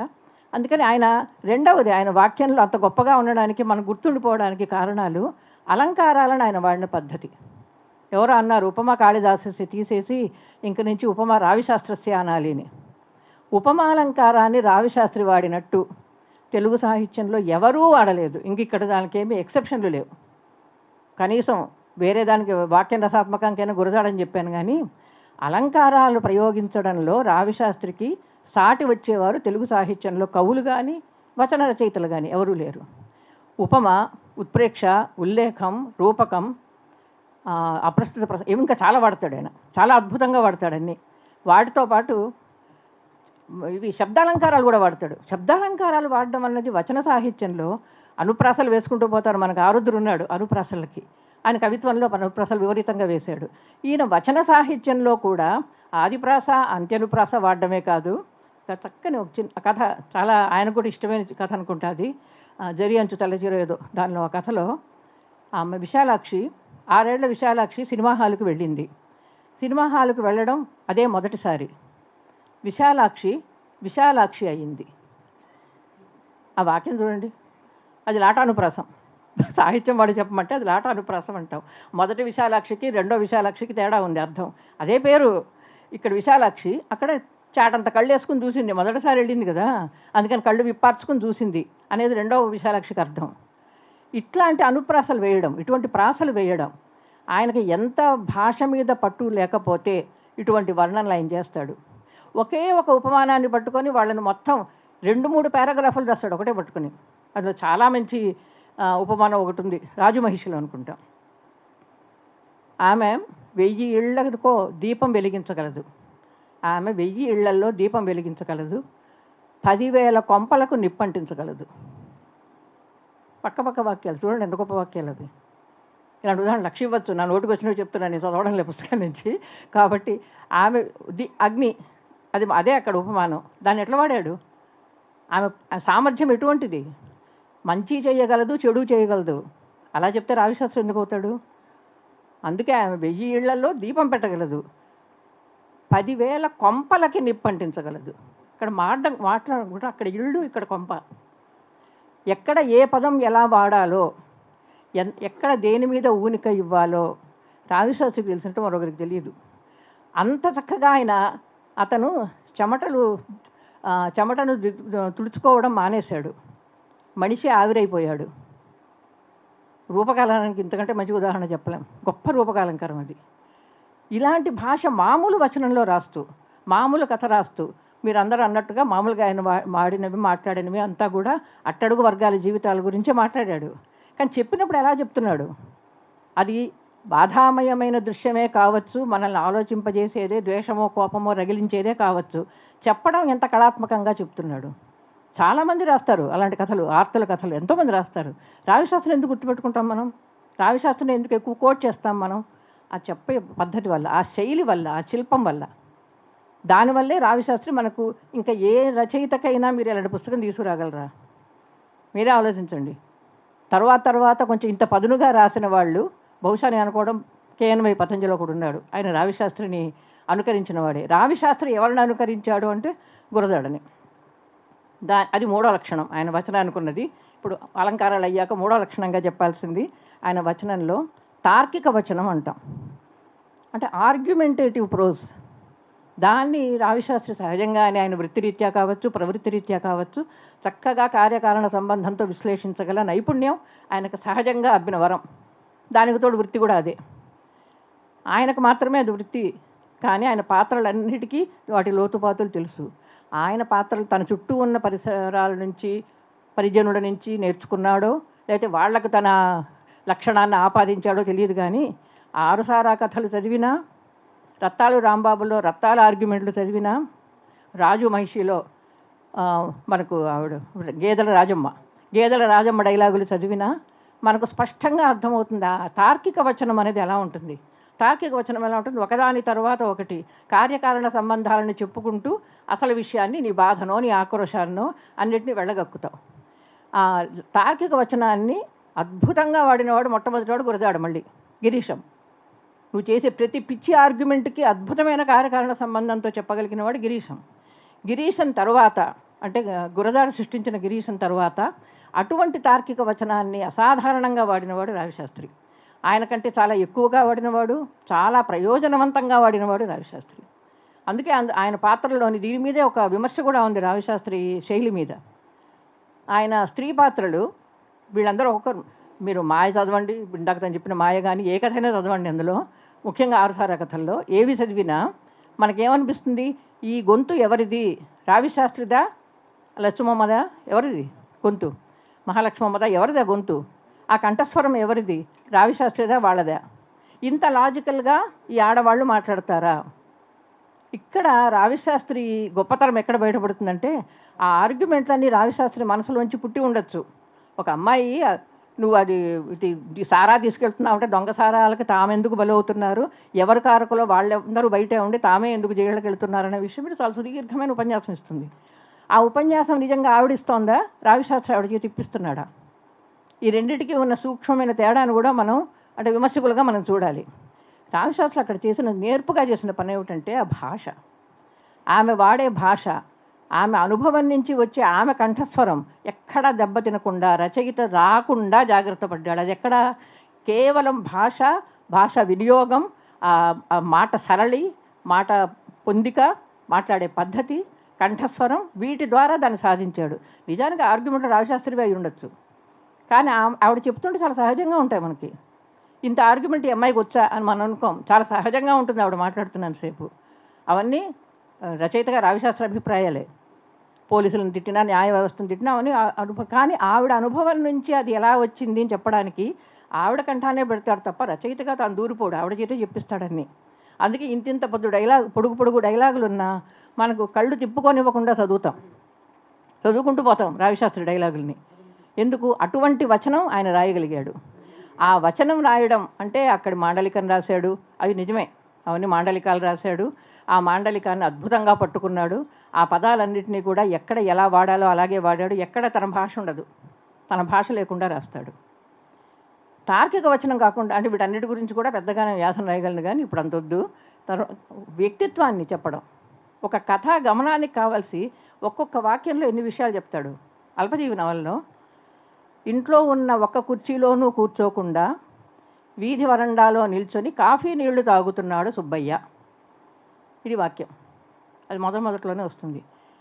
ఆ ఇంట్లో ఎన్ని చెప్తుంది ఇది? ఈ ఒక వాక్యం ఎన్ని విషయాలు చెప్తుంది మనకి? అతని ఆర్థిక స్థాయి, హోదా చెప్తుంది. ఇంట్లో ఒకటే కుర్చీ ఉంది అంటే ఆర్థిక స్థాయి. ఇంట్లో ఉన్న ఒక్క కుర్చీలోనూ కూర్చోకుండా, ఇంట్లో ఒకటే కుర్చీ ఉంటే ఎవడు కూర్చుంటాడు? మామూలుగా ఇంటి యజమాని కూర్చుంటాడు, మగవాడు కూర్చుంటాడు. ఆ ఇంట్లో కూర్చోడు. ఆ మగవాడికి అంత హోదా లేదు. సావిత్రి అతనికి ఆ హోదా ఇవ్వలేదు. అతని భార్యకి ఆయన మొట్టమొదటిసారి చూసినప్పుడు తన ఇంటికి వచ్చిన ఆయా చెయ్యి పట్టుకొని వచ్చిన ఆయా పిల్లవాడి కొడుకులు 5 ఏళ్ల కొడుకులాగా కనిపించాట సావిత్రికి పెళ్లి చూపుల్లో. మన ఆయా కొడుకులా ఉన్నాడే అనుకుందిట. అప్పటి నుంచి ఆవిడకి చాలా తగని చులకన మొగుడంటే. అందుకే ఇంట్లో ఉన్న ఒక్క కుర్చీలోనూ ఆయన కూర్చోడు. కాఫీలో వీధి వరండాలు నిల్చుంటాడు. కాఫీ నీళ్లు తాగుతాడు.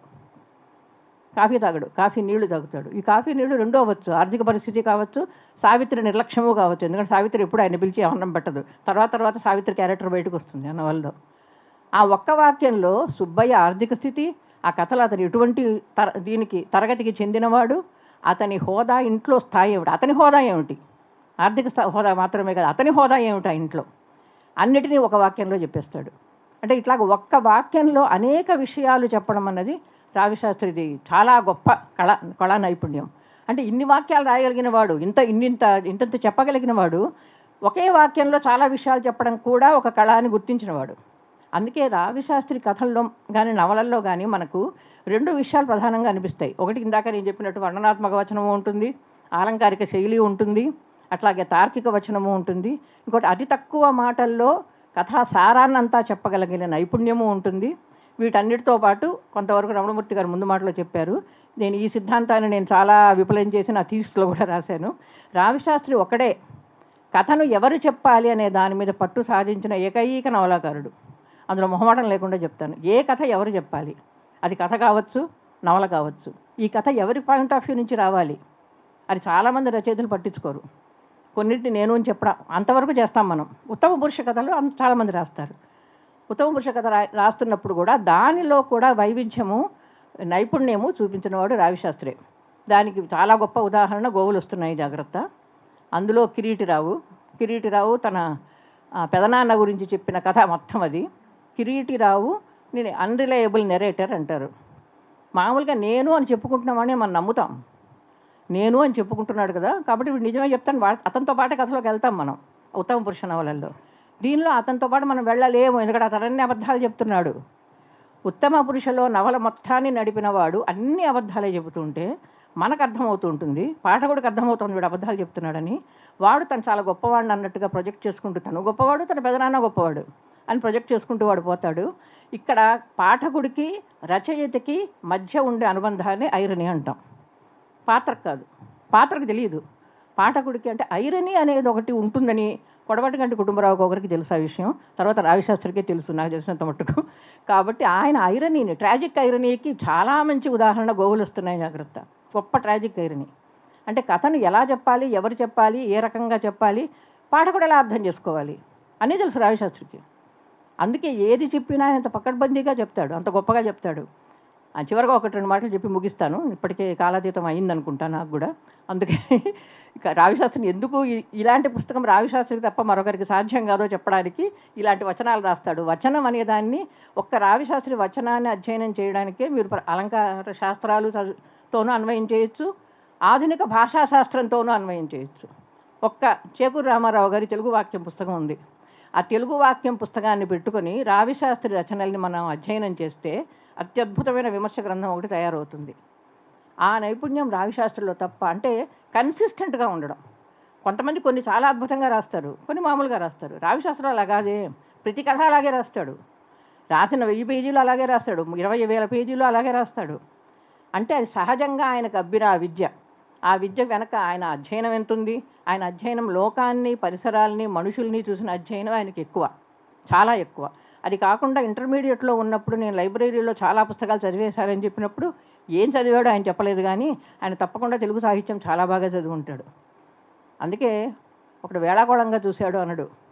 అతనికేసి ఎలా చూశాడంటే, ఆయుధాలన్నీ వదిలేసి రథం దిగిన కర్ణుడిని కృష్ణుడు చూసినట్టు చూశాడంటాడు. ఇలాంటి మళ్ళీ మొదలెట్టారంటే మళ్ళీ చాలా వస్తాయి. కాబట్టి ఇటువంటివి అంటే ఎక్కడ అసలు విషయం ఉండదు. ఆ ఉపమలు అద్భుతంగా ఉంటాయి. ఇంకొక పాయింట్ రావిశాస్త్రంలో ఉన్నది మిగిలిన వాళ్ళు అంత కనిపించింది నాకు, జంతువుల్ని వాడుకోవడం. జంతువులని, ఇతర క్రిములను, కీటకాలను రావిశాస్త్రి వాడుకున్నంత తన అలంకారాల్లో కానీ, వర్ణనల్లో కానీ, కథలో పాత్రలుగా కానీ, దేనికైనా సరే జంతువులను ఆయన వాడుకున్నట్టు. మీరు గవరయ్య వర్ణన, అల్పజీవుల గవరయ్యనో వెంకట్రావును చూడండి, లేకపోతే రాజమహిషిలో భీమసేన రావును చూడండి, వీళ్ళందరి వర్ణన చేసినప్పుడు పులి, సింహం, క్రూర జంతువులు అంటే పైగా ఒకే పారాగ్రాఫ్లో ఒక అద్భుతమైన పారాగ్రాఫ్ ఉంది. అది ఇందులో కోట్ చేశారు లేదు గమనించలే నేను. గవరయ్య వర్ణన, అందులోనే వాడు పులిగా ఉంటాడు, సింహంలా ఉంటాడు, ఆబోతలా ఉంటాడు, దున్నలాగా ఉంటాడు, వాడు అన్నీ గడ్డు పిల్లిలా ఉంటాడు. 5 జంతువులు ఒకే పేరలా ఉంటాయి వాళ్ళు. అలాంటి వర్ణన చేసిన రచయితను ఎవరిని చూడలే. ఒక ఉపమ చెప్తారు, దాన్ని విస్తరిస్తాడు, అది కూడా చేస్తాడు ఈయన. ఒకే ఉపమని ఇత్తడి బిందెలా ఉన్నాడు అని. పైగా ఒక్కొక్క ఉదాహరణ ఉపమాలు ఎలా ఉంటాయి, ఒకే పాయింట్. అలంకార శాస్త్రాలని రావిశాస్త్రికి అన్వయం చేయమన్నానా, దాన్ని మనం ఎలా అన్వయం చేయాలంటే అందులో ఉన్న లక్షణాలని, ఉపమా లక్షణాలని ఉన్నాయా కాకుండా రావిశాస్త్రి తిరగరాశాడు అలంకార శాస్త్రాన్ని అని చెప్పగలను. తెలుగులో ఉన్న అలంకారం, ఎందుకంటే మామూలుగా అందరం నీచమైన ఉపమ అంటాం. దేన్నైనా గాడితోనో పిల్లితోనో పోలిస్తే నీచమైన ఉపమ అంటాం. దాన్ని ఉదాత్తం చేసిన శక్తి ఒక్క రావిశాస్త్రి వచనానికే ఉంది. ఎలా ఉన్నట్ట, సూర్యుడు సెలవుల్లో ఊరి మీద పడ్డ స్టూడెంట్లా ఉన్నట్ట సూర్యుడు. చంద్రుడు ఎలా ఉన్నాడంటే అప్పనంగా వచ్చిన తిండి తింటున్న దత్తపుత్రుడిలా ఉన్నట్ట. అసలు వాళ్ళ నిజ జీవితంలో సమాజంలో జరిగే వాటికి పోలుస్తూ అతను ఎంత ఉదాత్తంగా చేసేసాడు అంటే విషయం మొత్తం చెప్పేస్తాడు. కేవలం అలంకారం కోసం ఎక్కడా వాడాడు రావిశాస్త్రి. అలంకారం అందంగా చెప్పడం కోసమో, అభివ్యక్తి కోసమో, తన నైపుణ్యాన్ని చూపించుకోవడం కోసమో రావిశాస్త్రి వాడడు. అలంకారాన్ని ప్రయోజనవంతంగా వాడతాడు. ఒక స్థితిని, ఒక స్థాయిని, ఒక పరిస్థితిని, ఒక సమాజాన్ని వివరించడానికి అలంకారాన్ని వాడతాడు. అందుకని రావిశాస్త్రిదే ఒక అలంకార శాస్త్రం ఉంది. అటువంటి అలంకార శాస్త్రాన్ని నిర్మించడానికి కూడా రమణమూర్తి గారు ఇకపైన ప్రయత్నిస్తారని ఆశిస్తూ సెలవు. ఇప్పుడు వేణు మాట్లాడతారు. నిజానికి రావిశాస్త్రి రచనల గురించి కొంత మాట్లాడి ఈ పుస్తకంలోకి పోతాను. 53లో అల్పజీవి దగ్గర నుంచి 93 ఇల్లు వరకు ఆయన ఒక 40 సంవత్సరాల క్రమపరిణామం లేదా పాత్రోన్మీలనం అని సాహిత్య విమర్శలు చెప్పినట్టుగా రచయిత సాహిత్య పరిణామం. మన కళ్ళ ముందర కథలు కానీ ఒక 80 దాకా కథలు, ఒక 7 నవలలు, ఇప్పుడు ఈ పుస్తకంలో చూస్తే ఇంకొక 3 రచనా సాగరంలో కూడా వచ్చాయి. 3 అసంపూర్ణ నవలలు, దాదాపు 10 నవలలు, ఓ 200 దాకా వ్యాసాలు, విస్తరించిన ఒక మహాసముద్రం. శ్రీశ్రీ అన్నట్టు సముద్రాన్ని చెంచాలతో కొలవగలమా అని ఒక అరగంట పావుగంట ఉపన్యాసంలో రావిశాస్త్రి రచనా సాగరాన్ని పట్టుకోవడం కష్టం. అయితే ఆయన రచనలకు ఇంత శక్తి, ఆయన చనిపోయి 36 సంవత్సరాలు 37 సంవత్సరాలు అయింది, ఆయన రాసి 60 సంవత్సరాలు దాటిపోయింది. అయినా కూడా ఇంత శక్తి ఎట్లా ఉంది? అదే శక్తి ఇతర రచయితలకు అంతగా లేదని ఎందుకు అనుకుంటున్నాము? 4-5 కారణాలు నా దృష్టిలో ఉన్నాయి. రావిశాస్త్రి మీద దాదాపు 1 డజన్ వ్యాసాలు రాశాను, 1 డజన్ సార్ల కన్నా ఎక్కువ మాట్లాడాను. మళ్ళీ అది పునరుక్తం చేయబోను. కానీ ఆయన జీవితానుభవం, పరిశీలన శక్తి, విశ్లేషణ శక్తి, వ్యక్తీకరణ, వ్యంగ్యం, ఈ 5-6 వేర్వేరు లక్షణాలు దాదాపు రచయితలందరికీ ఎంతో కొంత ఉండేవే. కానీ వీటి సమ్మేళనం రావిశాస్త్రిలో చాలా అద్భుతంగా కుదిరిందనుకుంటాను. మొట్టమొదటిది జీవితానుభవం తీసుకుంటే, ఆయన జీవితానుభవం, ఆయనతో పోల్చదగిన జీవితానుభవం ఉన్నవాళ్ళు చాలామంది ఉండొచ్చు. ఆయన డిగ్రీ అయిపోగానే మిలిటరీ అకౌంట్స్లో చేరి హైదరాబాద్లో కొంతకాలం చేశాడు, పూనాలో కొంతకాలం చేశాడు, బెంగళూరులో కొంతకాలం చేశాడు, మళ్ళీ విశాఖపట్నంలో కొంతకాలం చేశాడు. అది వదిలేసి 4 సంవత్సరాలు ఈ ఉద్యోగాలు తిరిగి అది వదిలేసి మెడ్రాస్ పోయి 2 సంవత్సరాలు లా చదువుకున్నాడు.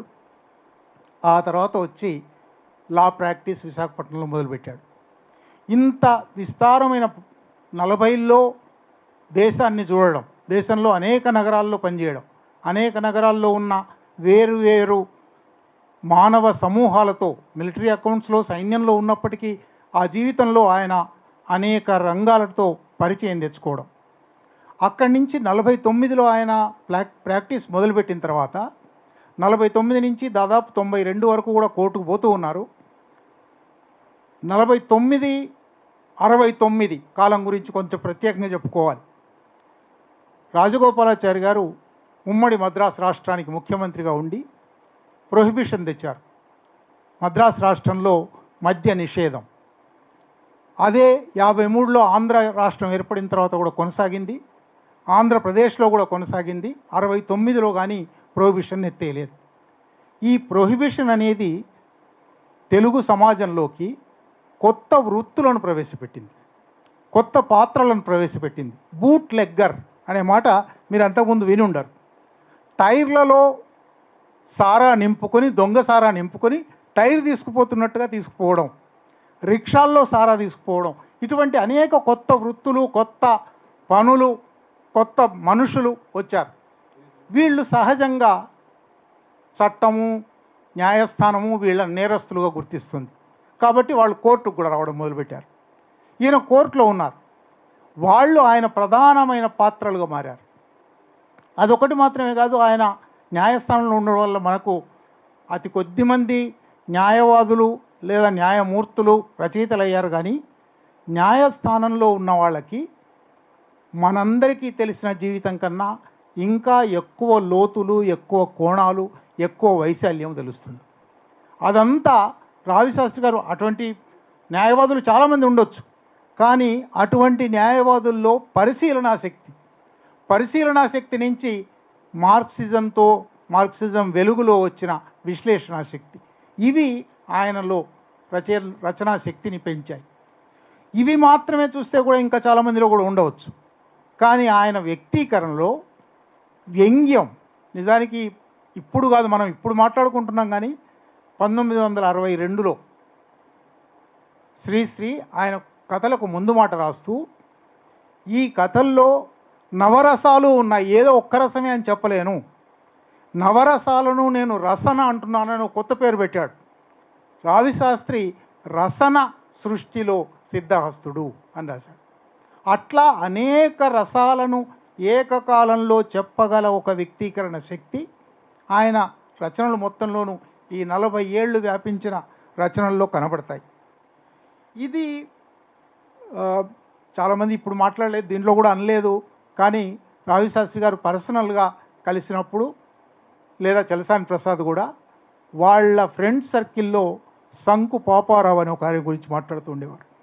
ఆయన 2 మాటలు మాట్లాడితే 3 హాస్యాలు, పరిహాసాలు ఉంటాయి. ఆయన మాటే ఒక హాస్యానికి దారితీస్తుందని. శంకు పాపారావును రావిశాస్త్రి గారు చాలా చోట్ల ఉటంకించారు, లేదా ఆయన మాటలు తన మాటలుగా రాశారు. అది విశాఖలో, విశాఖ రచయితల సంఘంలో కానీ విశాఖ మిత్రులందరికీ తెలిసిన విషయమే.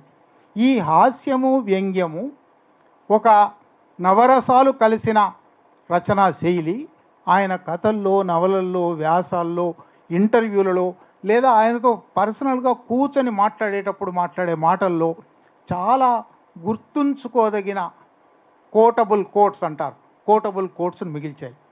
ఇప్పుడు రమణమూర్తి గారు ఆ 1400 పేజీల రచనా సాగరాన్ని, అది 1400 పేజీలు అని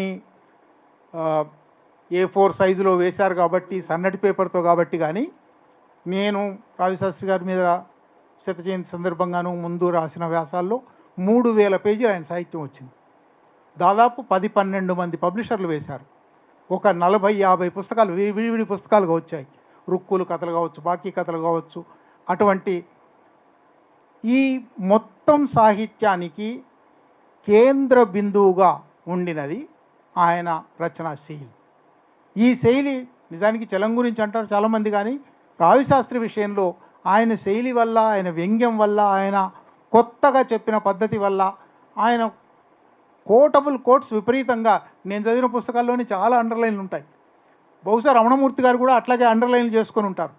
ఒక 3-4 ఏళ్ల కింద ఆయన ఫేస్బుక్లో ఆ కొటేషన్లు ఇవ్వడం ప్రారంభించారు. ఒకసారి నాకు గుర్తు 50 కొటేషన్లు ఇచ్చారు. అబ్బా ఇన్ని రాశారా అనుకున్నాను. ఆ తర్వాత 3 ఏళ్ళు పనిచేసి ఈ పుస్తకం చేశారు.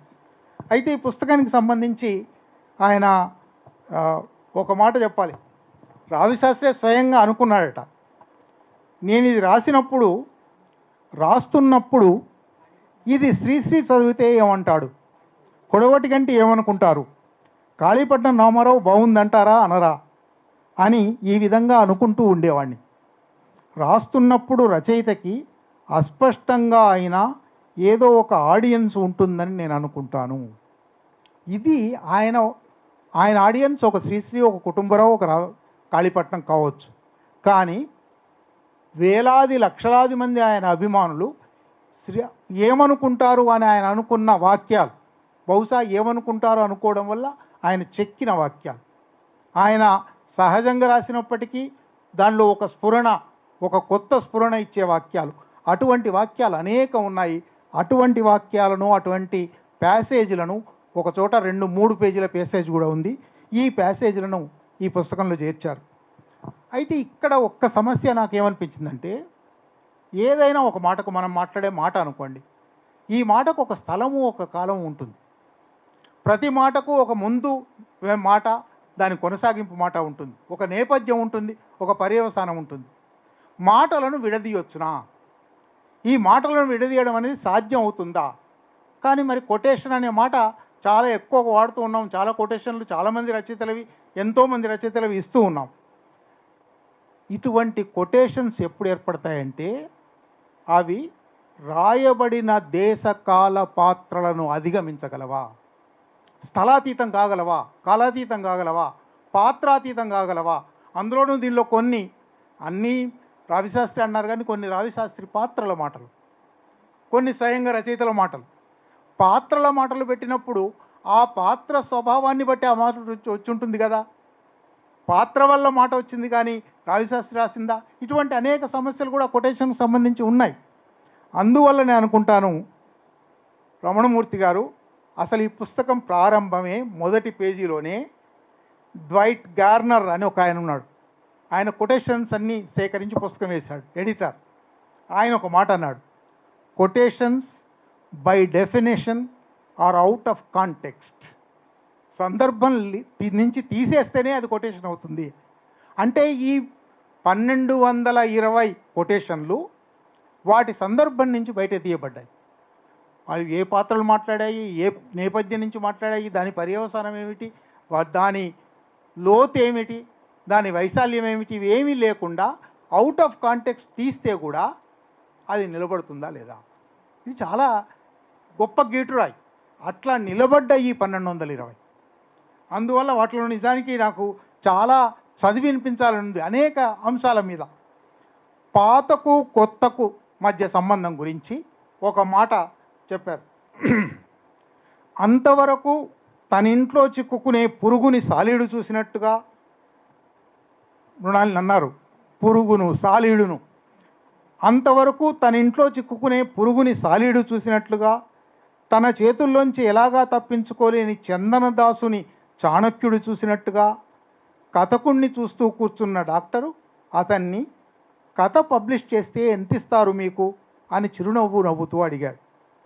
ఆ నవ్వు అస్త్రాలు వదిలేసిన రథం దిగిన కర్ణుణ్ణి చూసి నవ్విన కృష్ణుడి నవ్వులాగా, అతి చిన్న క్యూబాని చూసి ఉదజని బాంబు నవ్విన వేళాకోళం నవ్వులాగా ఉంది.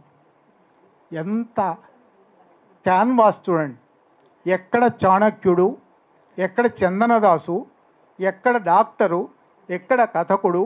బహుశా ఒక 2000 ఏళ్ల స్పాన్. ఈ 2000 ఏళ్ల స్పాన్లో ఏమీ మారలేదు భారత సమాజం. 2000 ఏళ్లలో అవతల అడిగేవాడికి చెప్పేవాడు లోకు అని అదే పద్ధతి నడుస్తూ ఉంది. చిట్ట చివరికి డాక్టర్ గారు, కథకుడు ఏదో రోగం కోసం వైద్యం కోసం వచ్చాడు, మీ కథకి ఎంత ఇస్తారు అని అడిగాడు. ఈ ఈ అడగడం ఎట్లా ఉంది? కృష్ణుడికి కర్ణుడికి మధ్య జరిగిన దానిలాగా ఉంది, సాలీడికి పురుక్కి మధ్య జరిగిన దానిలాగా ఉంది. ఎంత వైడ్ క్యాన్వాస్ ఇది. ఇటువంటి రాయడం ఒక ఎత్తు అయితే, ఈ రాత ద్వారా పాఠకులలో కలిగించగల ఒక ఆలోచన, ఒక ప్రేరేపించగల ఆలోచన తరంగాలు, ఇది రావిశాస్త్రిలో చాలా విశిష్టమైన అంశం. అట్లాగే ఇంకో చోట ఇంతకుముందు కూడా ప్రస్తావన వచ్చింది, కన్యాశుల్కం గురించి మనం చాలామంది చాలాసార్లు మాట్లాడుకుంటాం. కుక్క పిల్ల అని జూన్ 62లో రాసిన కథ. ఆ పాత విధవలు ఈ కొత్త విధవ కూడా ఒక్కలాంటి విధవలేనని టెస్టు చేసి చూపెట్టింది మధురవాణి. అప్పుడు ఆరంభమైన గిరీశం ఘాట్ రోజులు ఇంకా ఇప్పటికీ వెళ్తున్నాయి. 1962 కాదు, 2026 కూడా. అప్పుడు ఆరంభమైన గిరీశం ఘాట్ రోజులు ఇంకా ఇప్పటికీ వెళ్తున్నాయి. చూసుకోండి, మధురవాణికి మంచి రోజులు ఇంతవరకు రాలేదు. అవునులేండి, దేనికైనా టైం రావాలండి. అందుకే అప్పట్లో ఆవిడకి ఏ సరైన దారి చూపించలేకపోయాడు సౌజన్యారావు పంతులు. కన్యాశుల్కం మీద బహుశా 3-4 వాక్యాల్లో ఒక సంపూర్ణమైన అవగాహన. గిరీశమే నాయకుడు, గిరీశం పట్ల గురజాడకు వ్యతిరేకత లేదు అని రాసిన సాహిత్య విమర్శకులు కూడా ఉన్నారు. కానీ గిరీశం గురించి, గిరీశం కొనసాగడం గురించి, మధురవాణికి మంచి రోజులు రాకపోవడం గురించి 62లోనే ఒక కథలో ఒక పాత్ర ద్వారా ఇటువంటి మాటలు చెప్పించడం. నేను ముందే చెప్పినట్టు ఇట్లా చాలా కొటేషన్స్ వేదసారం గురించి ఒక చోట చెప్తారు. పిపీలికం కథ మీ అందరికీ మళ్ళీ కొత్తగా చెప్పనక్కర్లేదు. చీమకు సర్పానికి జరిగిన ఇవాళ జరుగుతున్న ఘటనలతో పోల్చి చూసుకుంటే 1960లో అది రాసినప్పటికీ ఆ తర్వాత కాలంలో 30-40 సంవత్సరాల పాటు జరిగిన చీమలకు పాములకు జరిగిన పోరాటాలన్నిటి సందర్భంలోనూ ఈ పిపీలికం కథ వినబడుతుంది. అనేక కొటేషన్లు, దానిలో 3-4 కొటేషన్లు నేను చెప్పాలనుకున్నాను. అట్లాగే న్యాయ వ్యవస్థకు, రాజ్యాంగ యంత్రానికి సంబంధించి ఆయన అనేక కథల్లో, నవలల్లో, వ్యాసాల్లో చెప్పిన విషయాలు ఎప్పటికీ నిలిచిపోయే విషయాలు. ఎందువల్లనంటే న్యాయ వ్యవస్థ ఇంకా మారలేదు, రాజ్యాంగ యంత్రం ఇంకా మారలేదు, అట్లాగే కొనసాగుతూ ఉన్నాయి, ఇంకా బహుశా దిగజారిపోయేవి కూడా కావచ్చు.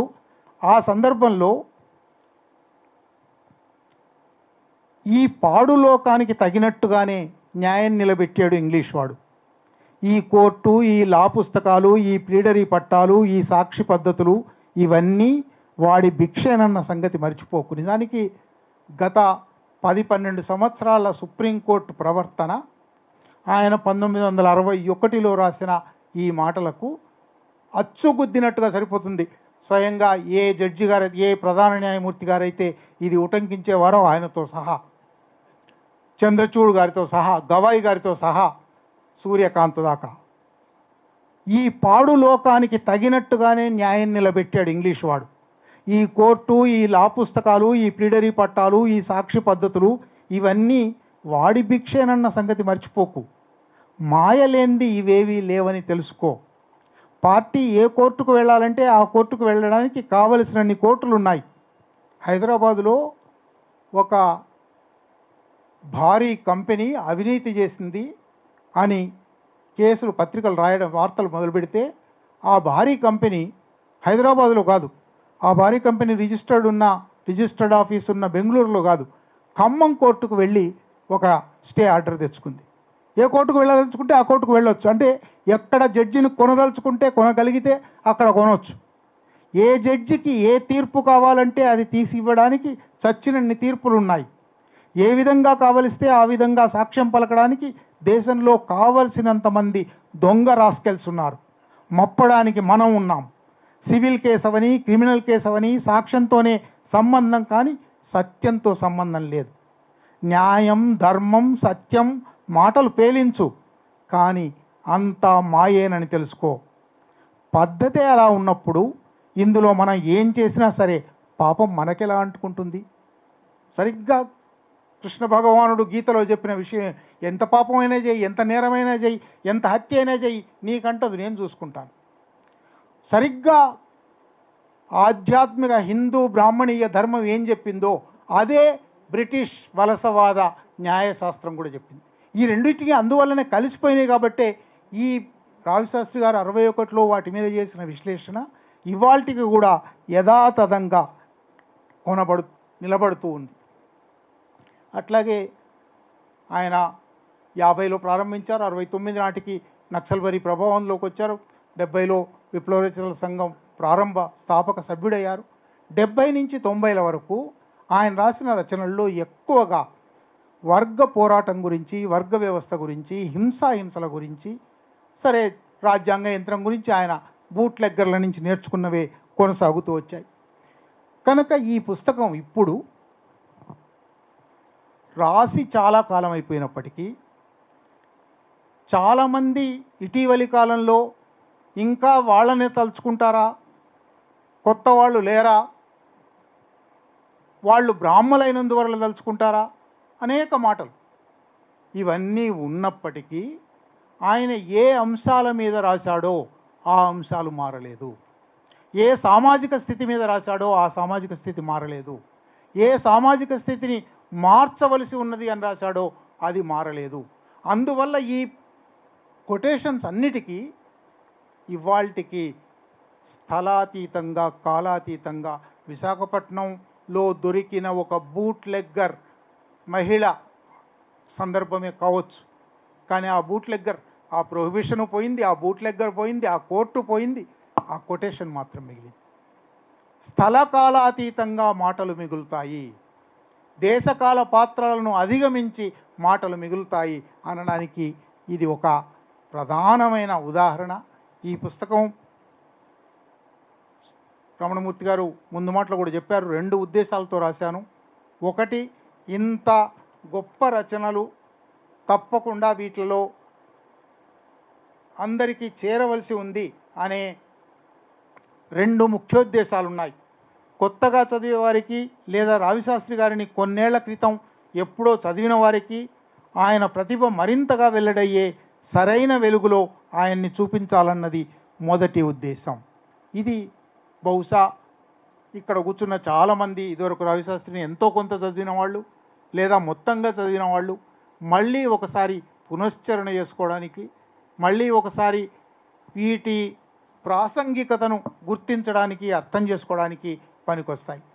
రెండో ఉద్దేశం, ఈ పుస్తకంలో ఉటంకింపులు ఆసక్తికరంగా అనిపిస్తే రావిశాస్త్రి గారి రచనలు చదవాలన్న ఉత్సుకత పాఠకుల్లో కొత్త తరానికి కలగకపోతుందా అన్నది రెండో ఉద్దేశం. నిజంగానే ఇవాళ బుల్లెట్ పాయింట్ల తరం అంటున్నారు. జెన్ జీ కావచ్చు, లేదా మిలీనియల్స్ కావచ్చు, 2 పేజీల వ్యాసం, 3 పేజీల వ్యాసం, 30 పేజీల కథ, 500 పేజీల నవల చదువుతామా? క్లుప్తంగా చెప్పలేరా? Bullet points చెప్పలేరా? ఇక్కడ బుల్లెట్ పాయింట్స్ ఉన్నాయి. ఈ బుల్లెట్ పాయింట్స్ ఎప్పుడైనా ఒక దారి చూపెడతాయి, ఒక ఇండికేటర్ ఇస్తాయి. ఇది ఒక ఆసక్తిని ప్రేరేపిస్తుంది. అందువల్లనే కొత్త తరం అని అన్నారు. బహుశా ఈ పుస్తకం మనకన్నా, రావిశాస్త్రి గారిని ఇదివరకు చదివి ఉన్న వాళ్ళకన్నా కొత్త తరంలోకి తీసుకుపోతే, దీనిలో ఏదో ఒక వాక్యం వాళ్ళను ట్రిగ్గర్ చేస్తే మళ్ళీ రావిశాస్త్రి రచనలోకి వెళ్ళే అవకాశం రావచ్చు. అందువల్ల రమణమూర్తి గారు చేసిన కృషి అసాధారణమైనది. 1400 పేజీలు అటు నుంచి ఇటు ఆయనే రాశారు, ముందు మాటలో రాసుకున్నారు. 4 సార్లు చదివాను అని. 4 సార్లు చదివి వాటిని ఉటంకించడం, ఆ ఉల్లేఖనలన్నింటినీ ఒక్కచోటు చేర్చడం చాలా చాలా ప్రశంసనీయమైన, అద్భుతమైన కృషి, ఉపయోగకరమైన కృషి. నాకు ఇది చదువుతున్నంతసేపు ఎడ్వర్డో గలియానో అని ఒక ఉరుగ్వేయన్ జర్నలిస్టు, రచయిత ఉన్నాడు. చాలా పుస్తకాలు రాశాడు. Open wines of Latin America అని, లాటిన్ అమెరికన్ రాజకీయ ఆర్థిక చరిత్ర, లాటిన్ అమెరికాలో సైనిక నియంతృత్వం, లాటిన్ అమెరికాలో ప్రజా పోరాటాలు, చాలా విషయాలు రాశాడు. 2 పుస్తకాలు ప్రతి ఒక్కరూ తప్పకుండా చదవవలసినవి. Days and nights of love and war అనే ఒక పుస్తకం, అప్సైడ్ డౌన్ అనే ఒక పుస్తకం. పుస్తకం మొత్తం 300 పేజీలు, 400 పేజీల పుస్తకం. ఇటువంటి చిన్న చిన్న కొటేషన్లు ఉంటాయి. పుస్తకం ఆయన రచనా పద్ధతి, రచన శైలి అదంతా ఒక కంటిన్యూస్ ఫ్లో కాదు. సిస్టమ్, వ్యవస్థ అంటే ఏమిటి అని ఒక 20 చోట్ల 30 చోట్ల ఉంటుంది. వేరు వేరు రకాల వ్యవస్థ నిన్నేం చేస్తుంది, వ్యవస్థ నిన్ను ఎటువైపు నడుపుతుంది, వ్యవస్థ నీకు ఎట్లా అబద్ధాలు మప్పుతుంది. ఇవాళ సరిగ్గా చిన్న అల్పాక్షరాలలో అనల్పార్థ అనే పాత అంశమే కావచ్చు, అట్లా అల్పాక్షరాలలో చెప్పవలసిన అవసరం వచ్చినప్పుడు ఆయన 90లో రాశాడు, అవి 80లో రాశాడు. ఎడ్వర్డో గలియనో తెలుగులో రాస్తే ఎట్లా ఉంటుందో రావిశాస్త్రి ఈ రంగులు ఫిరంగులు ఉన్నాయి, రంగులు ఉన్నాయి, ఫిరంగులు కూడా ఉన్నాయి. ఈ రంగులను ఫిరంగులను తెలుగు సాహిత్య లోకం సాదరంగా ఆహ్వానించవలసి ఉంది. ఇది రావిశాస్త్రి గారికి ఒక నివాళి, ఒక కితాబు మాత్రమే కాదు, సమాజం మారలేదు, మారవలసిన అవసరం ఉంది అని అయిపోయింది, ఇంకా ఏం మారుతుంది, మీ చాదస్తం మానుకోండి అని అనేవాళ్ళు కూడా ఉన్నారు. కానీ వారం రోజులుగా జంతర్ మంతర్ ఆ వాదన తప్పని రుజువు చేసింది. మారుతుంది, మారాలనే కోరిక ఉంది, మార్చే అవకాశం ఉంది. A world to win is waiting. ఆ రావిశాస్త్రి గారు తన జీవితం అంతా కూడా ఆయనే రాసుకున్నారు. 40ల చివర మొదటిసారి మార్క్స్ని చదివాను, అప్పటి నుంచి మార్క్స్ వదలలేదు నన్ను అని రాసుకున్నారు. ఆయన జీవితం అంతా ఏ ఆదర్శాలతో, ఏ విలువలతో, ఏ సామాజిక పరివర్తన కోసం నిలబడ్డాడో ఆ పరివర్తనకు ఉపయోగపడే పుస్తకం ఇది. ఆ పరివర్తన అవసరాన్ని పాఠకులలో నలుగురిలో కల్పించే పుస్తకం ఇది. తప్పనిసరిగా దీన్ని ప్రచారం చేయవలసి ఉన్నది. పెద్ద పుస్తకంగా అనిపించవచ్చు, కానీ రమణమూర్తి గారు ఇంకో మాట కూడా రాశారు. ఇదేమీ మొదటి పేజీలో మొదలుపెట్టి చివరిదాకా చదవనక్కర్లే, మీరు ఏదోనా పేజీ తెరవండి, ఆ పేజీలో 10-15 కొటేషన్లు ఉంటాయి, అవి చదవండి ఆ పూటకి. ఇక్కడికే చదివాను, ఇవాళ ఇంతే చదువుతాను అనక్కర్లేదు. కనుక ఈ పుస్తకం చదవడానికి కూడా ఒక కొత్త పద్ధతి ఉంది. కథలు నవలలు చదివినట్టుగా మొదలుపెట్టి చివరిదాకా నడపనక్కర్లేదు. కనుక ఈ పుస్తకం తప్పనిసరిగా ప్రతి ఒక్కరూ చదువుతారని, చదివిస్తారని, అందరికీ పరిచయం చేస్తారని ఆశిస్తూ ఓపికగా ఇంతసేపు విన్నందుకు కృతజ్ఞత. ఇప్పుడు చాలా మాట్లాడతారు. రమణమూర్తి గారు ఎంతో వ్యయ ప్రయాసలు కోర్చి ఈ పని చేశారు. ఈ సందర్భంగా మళ్ళీ ఒకసారి రావిశాస్త్రి గారి గురించి మనం ముచ్చటించుకున్నప్పుడు నాకు రావిశాస్త్రి గారు, గురజాడ అప్పారావు గారు, పతంజలి గారు. గురజాడ అప్పారావు గారు సాహిత్య వస్తువులో కానీ, శిల్పంలో కానీ, భాషలో కానీ ఆయన ఏ రకమైనటువంటి విప్లవాత్మకమైనటువంటి మార్పులు తీసుకొచ్చారో దాన్ని అనితర సాధ్యంగా కొనసాగించినటువంటి వ్యక్తి రాచకొండ విశ్వనాథ శాస్త్రి గారు. రాచకొండ విశ్వనాథ శాస్త్రి గారు ఎంత అద్భుతంగా కొనసాగించారో కాకుండా అంతకు మించి పతంజలి గారు దాన్ని కొనసాగించారు. ముఖ్యంగా వ్యంగ్యం, గురజాడలోని వ్యంగ్యం రావిశాస్త్రిలో ఉద్దీపింపజేస్తే అంతకు మించి దాన్ని ఉన్నతీకరించినటువంటి వ్యక్తి పతంజలి గారు. బ్రిటిష్ ఇండియాలో గురజాడ ఏం చెప్పాడో, మానవుల స్వభావం, ముఖ్యంగా స్టేట్, రాజ్యం, దాన్ని రావిశాస్త్రి పట్టుకున్నారు. అక్కడ రామపంతం అంటాడు హెడ్తో, నా కంటి ఉండిపోయింది, నువ్వు ఒకసారి అడిగి తీసుకో, నేను అడిగితే ఇవ్వట్లేదంటే, నువ్వు అడిగితే నేను అడిగితే ఇస్తాడు అన్నప్పుడు, పోలీసు ఉద్యోగం అంటే బెదిరించడమే కదా అని అంటాడు. గిరీశం స్వాగతంలో ఆవిడ గురించి అన్నప్పుడు బయటికి కనబడవు కానీ పోలీసు దెబ్బల్లాగా తగతాలు ఆడిస్తాయని చెప్తాడు. చివరి సన్నివేశంలో గిరీశం వీళ్ళు సాక్షుల చేత అబద్ధాలు చెప్పిస్తుంటే జీతం పుచ్చుకున్నటువంటి జడ్జి ఏం చేస్తాడండి అని అడుగుతాడు. అప్పుడు సౌజన్యారావు పంతులు ఇద్దరు సాక్షులు చెప్పినటువంటి అబద్ధాలని చేయి పీకేటట్టు రాసుకుంటాడు అంటాడు. పోలీసులు, చట్టాలు, కోర్టులు అనేది బ్రిటిష్ ఇండియాలో గురజాడ ఏం చెప్పాడో దాన్ని పట్టుకొని రావిశాస్త్రి చాలా విస్తృతంగా, చాలా లోతుగా, చాలా విశాలంగా చెప్పడం ప్రయత్నం చేశాడు. రావిశాస్త్రికి ఆ కాలం ఆ రకంగా కలిసి వచ్చింది. స్వాతంత్రం వచ్చే టైంకి ఆయన లా విద్యార్థిగా మద్రాసులో ఉన్నాడు. అప్పటికి చదువుతున్నాడు. లోకం ఎలా ఉందనేటువంటి సంగతి ఆయనకు తెలుసు. ఆ కాలాన్ని, ఆ సంధి కాలాన్ని చాలా జాగ్రత్తగా పట్టుకోగలిగాడు. పట్టుకొని ఎవరు ఎట్లా మారుతున్నారు అనేటువంటిది ఆయన దృష్టిలో పడింది. ఆ మారిన కాలం ఏదైతే ఉందో ఆ మారిన కాలం అంటే అంతకుముందు ఆయన కథలు రాసినా ఏవి రాసినప్పుడు కూడాను స్వాతంత్రం వచ్చిన తర్వాత ఆయనకి ఒక మార్క్సిస్ట్ దృక్పథం అలవడిన తర్వాత ఆయన తన సాహిత్యంలో ఆ పరిణామ క్రమం అంతా మనకు కనిపిస్తూ ఉంటుంది. అది ముఖ్యంగా సారా కథల నుంచి కూడా పట్టుకొని, అందుకే స్వాతంత్రం వచ్చిన తర్వాత పాపానికి వెన్నుదీయిన వాళ్ళు, దొంగలు, వీళ్ళే రాజ్యాధికారం చేపట్టారన్న మాట అన్నాడు ఆయన. చివరి వరకు అదే చెప్పాడు ఆయన. ముఖ్యంగా స్త్రీలు వాళ్ళు ఎలా ఉన్నారు? ఏ దీంట్లో అయితే కిరీట్రావు కానీ, సార్వభౌమరావు కానీ, మందుల భీముడు కానీ వీళ్ళందరూ కూడా ఈరోజు ఈ రాజ్యాన్ని పరిపాలిస్తున్నారని చెప్పాడు. ఇప్పటికీ మాయాని పాపి అనేటువంటి కథలో రామదాస్ చెప్పినటువంటి ఒక మాట ఇందాక వేణుగారు చెప్పిందే,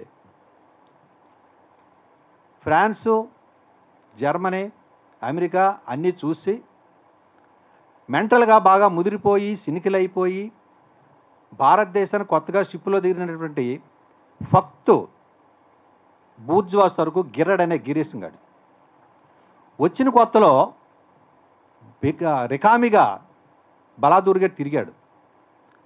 వాడికి ఇంకా కాలు సరిగ్గా ఆనలేదు కదా. ఆ తర్వాత బాగా డబ్బులు సంపాదించి పూటుగా సంపాదించి ఓడలు దించేసి వేళ్ళు దించేసిన తర్వాత ఇక విజృంభించడం ప్రారంభించాడు. వాడి సగోత్రీకులే ఇప్పుడు ఈ దేశాన్ని పరిపాలిస్తున్నారు. అయితే ఇందాక వేణుగారు చెప్పిందే అది నేను చెప్పిన దాన్ని కంటిన్యూ చేసినది. పాపం అప్పటి నుంచి ఇప్పటి వరకు కూడా గిరీశం గారి రోజులు గడుస్తూ ఉన్నాయి. పాపం మధురవాణికి మంచి రోజులు రాలేదు. మధురవాణికి కూడా ఏ రకమైనటువంటి దారి చూపించలేకపోయాడు సౌజన్యరావు పంతులు. పంతులు కూడా అట్టే పనికొచ్చే రకం కాదని చెప్పి లిట్మస్ టెస్ట్ చేసి మరి నిరూపించింది మధురవాణి. అయితే ఇంతకీ పంతులు ఏ రకం అంటారు అంటే మార్వాడి ప్రెస్కి సోషలిస్టు భావాలు బోధించేలాంటి వాడని చెప్తాడు. ఈ రకంగా ఆయన అవగాహనలోకి వచ్చినటువంటి ఒక స్టేట్ రాజ్యము, దాని సమస్త అంగాల్లో ఉన్నటువంటి పోలీసులు, లాయర్లు వాళ్ళందరినీ కూడా ఆయన ఎట్లా పేదవాళ్ళని పీడిస్తున్నారని చెప్పి ఆయన చాలా సాధికారంగా రాయగలిగాడు. దానికి కారణం ఏంటంటే అప్పటికైనా ఆ దృక్పథం ఉండడము, రెండు ఆయన వృత్తి ఒకటి ఆయనకి బాగా కలిసి వచ్చింది. ఆయన దగ్గరకు వచ్చినటువంటి ఎవరైతే క్లయింట్లు ఉంటారో వాళ్ళు విన్నదేంది. ఇందులో మళ్ళీ గురజాడ తాలూకా భాషని స్వీకరించడంలో కూడా ఆయన అట్లా ఎంత బాగా చెప్పాడో అనేటువంటిది మనం ఆలోచించినప్పుడు ఆయన దగ్గరకు వచ్చినటువంటి క్లయింట్ల తాలూకా ఆవేదన ఏదైతుందో అది ఆయన ఒక లాయర్గా వినడం కాకుండా ఒక మనిషిగా ఆయన స్పందించాడు. వాళ్ళ పట్ల ఆ అనుకంపన ఉంది కాబట్టే ఆయన అంత బలంగా రాయగలిగాడు. దానికి కారణం అది. అది లేకపోతే, ఆ అనుకంపన లేకపోతే ఆయన రాయలేడు. అలాగే లాయర్లు, జడ్జీలు ఏ దేశంలో అయినా సరే, ప్రపంచంలో ఎక్కడైనా చూడండి, ఏ కోర్టులో చూడండి, ఏ జడ్జి అయినా సరే వాడు చూడడానికి గుంటనక్కలాగా ఉంటాడు, తోడేళ్ళలాగా ఉంటాడు తప్పించి దయగల మానవుడిలాగా ఏ ఒక్కడో ఉండడని ఆయన సాధికారికంగా చెప్పాడు. అట్లా ఆ రాసినటువంటి ఆ కథల్లో కానీ నవల్లో కానీ, ముఖ్యంగా ఆయన రాసినటువంటి కథలు నవల్లో కనుక మనం ఇప్పుడు పరిశీలిస్తే కొత్త పాఠకులకి, కొత్త రచయితలకి అవన్నీ మనం పరిచయం చేయాల్సిన అవసరం అయితే ఉంది. ఎలా రాయడం, ఏమి రాయడం, ఎలా రాయడం అని ఏ కథని తీసుకోండి. మొదటి తరంలో రాసినటువంటి విలువలు, తర్వాత తెల్లంచు జరీచీర కథలు కానీ, అధికారి కథ కానీ, మొత్తం ఏవైనా సరే చూస్తున్నప్పుడు ఆయన రాసినటువంటి విధానం ఇందాక మాట్లాడినప్పుడు ఆ వివరంగా చెప్పారు మృణాలి గారు కూడా. అది ఒక రకంగా ఈరోజు మనం చెప్పినటువంటి ఈ రమణమూర్తి గారి తాలూకా రంగులు ఫిరంగులు అనేటువంటి సందర్భంలో మాట్లాడుకుంటున్నాం. కానీ నిజానికి రావిశాస్త్రి గారు సమగ్ర సాహిత్యం మీద కనుక మనం మాట్లాడు కనీసం 2 రోజులు పడుతుంది. ముఖ్యంగా ఒక్కొక్క నవల ఒక్కొక్క శిల్పంతో రాశాడు ఆయన. సాంఘిక నవల శిల్పం మీద మృణాలి గారు పరిశోధన చేశారు కాబట్టి ఆమెకు తెలుసు. ఆయన సొమ్ములు పోనాయండి కానీ, అల్పజీవి కానీ, గోవులు వస్తున్న జాగ్రత్త కానీ, తర్వాత 3 కథల బంగారం కానీ ఒక్కొక్కటి ఒక్కొక్క శిల్పంలో రగారండి. ఇది చాలా అవసరం. కొత్త తరానికి మనం రాసిందంతా గొప్ప అని అనుకోవడం. అలాగే సాహిత్య ప్రయోజనం గురించి కూడా చెప్పినప్పుడు కూడా ఆయన జైల్లో ఉండగా చాలామంది అడిగారు. రత్తాల రామం నవల వస్తున్నప్పుడు అన్నప్పుడు ఆయన ఒక మాట అన్నాడు, మీరేం సమాధానం చెప్పట్లేదు అన్నప్పుడు ఏంటంటే, ఇక నేను రాసేశాక రచయిత అన్నవాడు రాసేశాక దాని మానం దాన్ని బతకనివ్వక, లేదా దాని మానం దాన్ని చావనివ్వక, దాన్ని భుజం మీద వేసుకుని సాగుతూ సంరక్షిస్తూ చేయడం అనేది నాకు ఇష్టం లేదు. రాసేసిన తర్వాత వాళ్ళు ఏమనుకుంటారో వాళ్ళ ఇష్టం అని చెప్పాను. అలాగే నువ్వు రాసిన కవిత్వానికి సమాజానికి సంబంధం లేకపోతే అది ఎన్ని సుళ్ళు తిరిగినప్పుడు కూడా ఆ టీ కప్పులో ఉంటుందని అన్నాడు. భూమి మీద మనిషికి 2 పనులు, 1 దొంగతనం చేయడం, 2 దొంగల పొట్టు శిక్షించడం. మానవ జీవితము మానవ చరిత్ర ఇందులోనే ఉందన్నాడు ఆయన. అలాగా లాయర్ల నుంచి మొత్తం పోలీసుల నుంచి అందరినీ ఏ ఒక్కరిని వదిలిపెట్టలేదు. అలాగే ఆయన రాసినటువంటి ఆ స్వాతంత్రం వచ్చిన తర్వాత ఉన్నటువంటి పరిణామ క్రమంలో లక్ష్మి అనేటువంటి కథ ఉంది. ఎక్కువ కథలు చెప్పడానికి సమయం లేదు కాబట్టి లక్ష్మి అనే కథలో లక్ష్మీనాథరావు తర్వాత చివరి ఉన్నట్టు మనవడి పేరు కూడా అదే. లక్ష్మీనాథరావు 1910 నాటికి చనిపోయే నాటికి ఆయన బాగా సంపాదించాడు. అంటే ఎలా సంపాదించాడు? బ్రిటిష్ ఇండియాలో ఆయన పేదవాళ్ళని వీళ్ళని కడుపులో కొట్టి మొత్తం సంపాదించాడు. బాగా సంపాదించిన తర్వాత పోయాడు. పోయిన తర్వాత మిగతా వాళ్ళందరూ వచ్చి ఆ ఆస్తి అంతా కాజేశారు, ఏవో దస్తావేజులు చూపించి పోయారు. కొడుకు సమయం వచ్చేసరికి ఇబ్బంది పడ్డారు. ఆ తర్వాత మనవడు వచ్చాడు. మనవడు వచ్చిన తర్వాత మొత్తం అంతా తాత తాలూకా పేరు ప్రతిష్టలు విన్నాడు. విన్న తర్వాత వాడు ఏం చేస్తాడంటే, అంటే ఒక పిల్లవాడు, ఒక ఎలిమెంటరీ స్కూల్ పిల్లవాడు నేపథ్యం నుంచి కథ చెప్పడం ఎట్లా చెప్పాడండి. అది వచ్చినప్పుడు వాడు ఏం చేస్తాడంటే, ఆ సిగరెట్ పెట్లు అగ్గిపెట్లు ఏరుకుంటున్నటువంటి సత్యరాజులను కుర్రోడు ఉంటే వాడు రోజు ఈ జల కొట్టడం నాకు అలవాటు. ఒరే బాబు నాకు కొట్టవద్దని ఆ తిరిగి వీడికి లంచం ఇస్తుంటాడు. అలాగా అగ్గిపెట్లు సిగరెట్ పెట్లు వాడి దగ్గర కాజేసి వీడి సినిమాలకి షికార్లకి వెళ్తుంటాడు. వెళ్ళి అంటే అక్కడి నుంచి వాడు ఏం చేస్తాడంటే, అక్కడి నుంచి సీన్ మారిపోయిన తర్వాత మొత్తం లక్ష్మీనాథరావు తాతంతటి వాడు అయిపోతాడు. చివరికి ప్రశ్నించేది ఏంటంటే, 1910, 1930, 1965 నాటికి వచ్చేసరికి బ్రిటిష్ గవర్నమెంటు మనకు స్వాతంత్రం రావడం, తర్వాత మన ప్రజాస్వామ్యంలో ఏం జరిగిందని చెప్పేసరికి చివరి ప్రశ్న, అయ్యా లక్ష్మీనారాయణ గారు సత్యరాజులు ఎక్కడండి? వేరే సత్యరాజులు ఇప్పుడు ఎక్కడ ఉన్నాడు చెప్పండి అని దీంతో కథ ముగుస్తుంది. అంటే నువ్వు పేదవాళ్ళని పడగొట్టి వాళ్ళ శ్రమను దోపిడీ చేసి నువ్వు ఈ స్థితికి వచ్చావు. అంటే ఏ ఒక్కడైనా ఆయన ఏదో మాట అన్నాడు, దొంగోడవని ముష్టోడవని కష్టపడే శ్రమ జీవితం తప్ప ఇంకెవడ కూడా పెద్దవాడు కాలేడని చెప్పింది. అందుకే చివరిలో ఒక మాట, ఈ దేశాన్ని పరిపాలిస్తున్నటువంటి ప్రజాప్రతినిధులు కావచ్చు, కోర్టులో లాయర్లు కావచ్చు, ప్రొఫెసర్లు కావచ్చు, అధికారులు కావచ్చు, సెక్రటరీలు కావచ్చు, ఎవరైనా కానీ వాళ్ళందరినీ 1 ఏడాది పాటు ఒకరోజు జీతం మీద వాళ్ళని పేడకళ్ళు ఎత్తించో, మట్టి పని చేయించో, 16వ అంతస్తు పరంజీ ఎక్కించో, వాళ్ళ చేత ఆ ఏడాది పాటు ఆ రోజు జీతం మీద మాత్రమే బ్రతకనిస్తే ఇప్పుడు ఈ దేశంలో ఉన్నటువంటి చట్టాలు ఏవైతే ఉన్నాయో ఆ పరిధిలోనే కాస్త మంచి జరుగుతుందని నేను నమ్ముతున్నానని చెప్పాను అన్నాడు.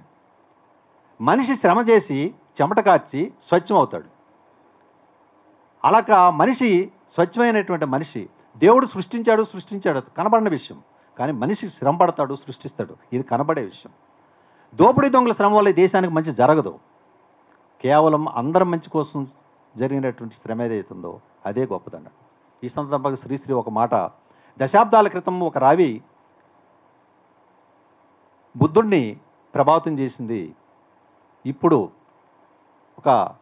ఈ శతాబ్దంలో ఒక రావి ప్రజల్ని ప్రబుద్ధులు చేసి ప్రభావితం చేస్తుందని అన్నాడు. అదే త్రిపురనేని శ్రీనివాస్ అనగనగా రావిశాస్త్రి అనే కథ రాసేది కాలాన్ని రేపు కూడా రాసేది రావిశాస్త్రి సాహిత్యం అని చెప్పాను.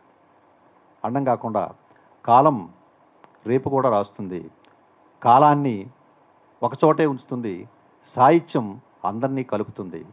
రావిశాస్త్రి కాలాన్ని అధిగమిస్తాడు. Thank you. వారం రోజులుగా నేను రమణమూర్తి గారు ఫేస్బుక్లో ఈ పుస్తకం గురించి ఒకటే ఊదరగొడుతున్నాం రకరకాల కారణాల చేత. ఈ ఊదరగొట్టడానికి కారణం చాలామంది ఏమనుకోవచ్చు అంటే రమణమూర్తి గారు మా కథ పుస్తకానికి సంపాదకులు కాబట్టి నవీన్ ఊదరగొడుతున్నాడు, ఆయన సొంత పుస్తకం కాబట్టి ఆయన ఊదరగొట్టుకుంటున్నాడు అనుకుంటున్నారు. కాదు. ఈ పుస్తకం ఇవాళ సభకు రావాలనే ఉద్దేశం కూడా కాదు జనం అంతా, అది కూడా కాదు. ప్రధానంగా ఇలాంటి పుస్తకం ఒకటి వచ్చింది, దీన్ని చదవాలి, చదివిన తర్వాత ఎవరైనా సరే పాత వాళ్ళు అయితే మళ్ళీ చదవాలి పుస్తకాలు, రావిశాస్త్రి పుస్తకాలని. కొత్త వాళ్ళు తెలియని తరం ఏదన్నా ఎవరన్నా తెలియని తరం మళ్ళీ ఈ పుస్తకాలు కొనుక్కుని చదవాలి అనే ఉద్దేశంతో దీన్ని పరిచయం చేయడం కోసమే ఇలా చేస్తున్నాం. తర్వాత రెండోది, ఈ పుస్తకం కొంచెం రేట్ ఎక్కువ అనిపించేట్టుగా ఉండొచ్చు మీకు, కానీ అది రేట్ ఎక్కువ కాదు, నిజానికి చాలా తక్కువ అది. ఎందుకంటే అలాగే వేయాలని రమణమూర్తి గారు అనుకున్నారు. కొంచెం ఎక్కువ అవుతుంది కదండి, అనవసరం కదా, ఆర్ట్ పేపర్ మీద ఇవన్నీ అవసరమా అని అంటే బాగుందండి అలా వేయాలనుకున్నాను నేను, నాకు నష్టం వచ్చినా పర్వాలేదు అన్నారు ఆయన. అందుకోసం ఆ పుస్తకం అలా వచ్చింది. ఇంత రేటు ఉన్న పుస్తకం కూడా 400 రూపాయలకి వాళ్ళు అక్కడ ఇస్తారు. 450 ఎంత ఉందో రేటు ఒరిజినల్ కదండి, 400కే దొరుకుతుంది, కావాల్సిన వాళ్ళు కొనుక్కోవచ్చు ఒకటి. రెండోది, రమణమూర్తి గారు 3 సంవత్సరాలు కష్టపడి ఈ పుస్తకం పనిచేశారు. ఈ 3 సంవత్సరాల్లో సేకరించిన కొటేషన్స్ అన్నీ ఇందాక అందరూ చెప్పినట్టుగా దీంట్లో ఉన్నాయి. ఇంకా ముందు మాటలో చాలా వరకు రమణమూర్తి గారు ఈ పుస్తకం నేను ఎందుకు ఇలా తయారు చేశానో చెప్పారు. ఇంకా మిగిలిపోయినవి చెప్పవలసినవి ఉంటే ఇప్పుడు చెప్తారు. మృణాళి గారు చాలా చక్కగా చెప్పారు. ఆవిడ చెప్పిన ఆవిడ ప్రసంగంలో ముఖ్యమైన విషయం ఏంటంటే, ఇది బేసిక్గా రావిశాస్త్రి గారి వస్తువు చాలా ప్రగాఢమైంది, చాలా లోతైంది, చాలా ఒక ఎంపతితో కూడుకున్న వస్తువు, అవన్నీ కరెక్టే. కానీ ఆయన చెప్పిన విధానం అనేది అంతకంటే గొప్ప విషయం. సో ఆ చెప్పిన విధానంలో ఆయన ఎట్లాంటి ప్రయోగాలు చేశారు, ఎలాంటి అలంకారాలు తీసుకున్నారు, నేరేటాలజీలో ఉన్న అద్భుతమైన విషయాలను ఆయన ఎట్లా పట్టుకున్నారు అనేది బేసిక్గా ఈ పుస్తకం పట్టుకుంటుంది. సో అందువల్ల శిల్పపరంగా మాట్లాడాల్సిన అవసరం ఎక్కువగా ఉంది కాబట్టి మృణాళి గారు దాన్ని చక్కగా జస్టిఫై చేశారు, చాలా బాగా చెప్పారు. అట్లానే వేణుగోపాల్ గారు బ్రైట్ కార్నర్ని అబ్జర్వ్ చేయడం అనేది చాలా గొప్ప విషయం. ఆయన దాని మీద ఆలోచించారు. బ్రైట్ కార్నర్ న్యూయార్క్ టైమ్స్లో book critic, chief book critic, నాకు చాలా ఇష్టమైన బుక్ క్రిటిక్. ఆయన ప్రతి సోమవారం న్యూయార్క్ టైమ్స్లో రివ్యూ వస్తుంది, దాన్ని క్రమం తప్పకుండా దాదాపు 2-3 ఏళ్ళుగా చదువుతూ ఉన్నాను. అవన్నీ చాలా ఎంటర్టైనింగ్గా ఉంటుంది, చాలా లోతుగా ఉంటుంది, చాలా రిఫరెన్సెస్ తీసుకొస్తారు ఆయన. అంటే ఏదేదో పుస్తకం నుంచి ఒక కొటేషన్ ఇంకోటి ఆయన కొటేషన్లు పిచ్చి, ఆయన 16వ ఏట నుంచి కొటేషన్స్ రాసుకుంటూ వస్తున్నాడు అనమాట. అవన్నీ కలిపి గార్నర్స్ కొటేషన్స్ అని కూడా ఒక పుస్తకం వేశారు. ఆయన ముందు మాటలో రాస్తూ ఆ మాట రాశాడనమాట. ఈ కొటేషన్స్ అని మీరు చదువుతున్నారు బాగానే ఉంది, కానీ ఇవి quotations by definition are out of context. ఆ బై డెఫినేషన్ అనే మాట 2 రకాల అర్థాలను ఇస్తుంది. కొటేషన్స్ బై డెఫినేషన్స్ అఫర్మేటివ్గా ఆర్ అవుట్ ఆఫ్ కాంటెక్స్ట్. రెండో అర్థం quotations by definition only they are out of context. So దీనికి అతీతంగా కూడా మనం ఆలోచించాలి, అంటే కాంటెక్స్ట్ నుంచి విడదీసి కూడా కొన్ని కొటేషన్స్ వర్క్ చేయొచ్చు. వేణుగోపాల్ గారు చెప్పిన విధానంలో నాకు బాగా నచ్చిన అంశం ఏంటంటే ఇదొకటి. రెండోది, ఆయన ఒక ప్రశ్న వేసుకుంటారు, స్థల కాలాలకు అతీతంగా ఇవన్నీ నిలబడగలవా అన్న ప్రశ్న వేస్తారు. దాన్ని చాలా తార్కికంగా విశ్లేషించుకుంటూ వచ్చి చాలా విషయాల మీదుగా ప్రయాణం చేసి సమాధానం ఆయనే చెప్తారు చివరికి. చాలా అద్భుతమైన ప్రసంగం వేణుగోపాల్ గారు, థ్యాంక్ యూ. చలం గారు రావిశాస్త్రికి వీరాభిమాని, నాకు ఆ విషయం తెలుసు, చాలా సందర్భాల్లో ఆయన మాట్లాడటం విన్నాను. సో ఈ సభకి ఆయన ప్రసంగం ఉండాలని నా కోరిక, అందువల్ల ఆయన పిలిచాను. ఆయన చక్కగా మాట్లాడారు. 2-3 అంటే నా పుస్తకంలో ఉన్న కొటేషన్కి ముందున్నది తర్వాత ఉన్నది కూడా కలిపి ఆయన చెప్పడం అనేది ఆయన ఎంత చదువుకున్న రావిశాస్త్రి అనేది అర్థమవుతుంది. చలం గారు, థ్యాంక్ యూ వెరీ మచ్. అంటే నేను అందరూ అన్ని విషయాలు మాట్లాడారు కాబట్టి రావిశాస్త్రి రచనా విధానం గురించి నేను కొత్తగా చెప్పబోవట్లేదు. డేవిడ్ లాడ్జ్ అని ఆయన ద ఆర్ట్ ఆఫ్ ఫిక్షన్ ఒక పుస్తకం రాశారు. ఆ పుస్తకం విశేషం ఏంటంటే వచనాన్ని ఎన్ని రకాలుగా చెప్పచ్చు, ఎన్ని రకాల వేరియేషన్స్ తీసుకురావచ్చు వచనంలో. ఓ సర్ప్రైజ్ ఎలిమెంట్, టైం షిఫ్ట్, రకరకాలు 50 రకాల వేరియేషన్స్ని ఆయన డిస్కస్ చేస్తారు. రావిశాస్త్రి గారి సాహిత్యం అంతా చదివి ఆయన రాసిన వచనాన్ని మొత్తం మనం రకరకాల కేటగిరీస్లో పెట్టచ్చు. పోస్ట్ మోడర్నిజం కూడా ఉంది ఆయన దాంట్లో. కవికి వెళ్ళి కొట్టు నిర్మింపు అనేది పోస్ట్ మోడర్నిస్టిక్ ట్రెండ్. అది ఆ self consciousness of fiction, post modern. అట్లా చాలా సందర్భాల్లో నాకు చాలా అర్జెంట్ పని ఉంది, నేను వెళ్ళాలి కాబట్టి కథ క్లుప్తంగా కథలోకి ఎలా దిగటమో తెలియక ఈ విధంగా మొదలు పెడుతున్నందుకు పాఠకులకు క్షమించాలి. Post modern. సో ఇవన్నీ ఇట్లాంటి ట్రెండ్స్ కూడా ఉన్నాయి. ఇట్లా చాలా కేటగిరీస్లో ఈయన వాక్యాలను పెట్టచ్చు.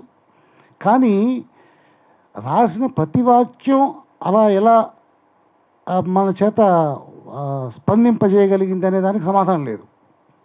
ఆ మాట ఏమిటి, ఆయన సెలెక్ట్ చేసుకున్న మాటలు ఏమిటి, వాటి అమరిక ఏంటి, అసలు ఆ వాక్యంలో ఉన్న నిర్మాణంలో ఉన్న రహస్యం ఏంటి అనేది కూడా చాలా ముఖ్యం.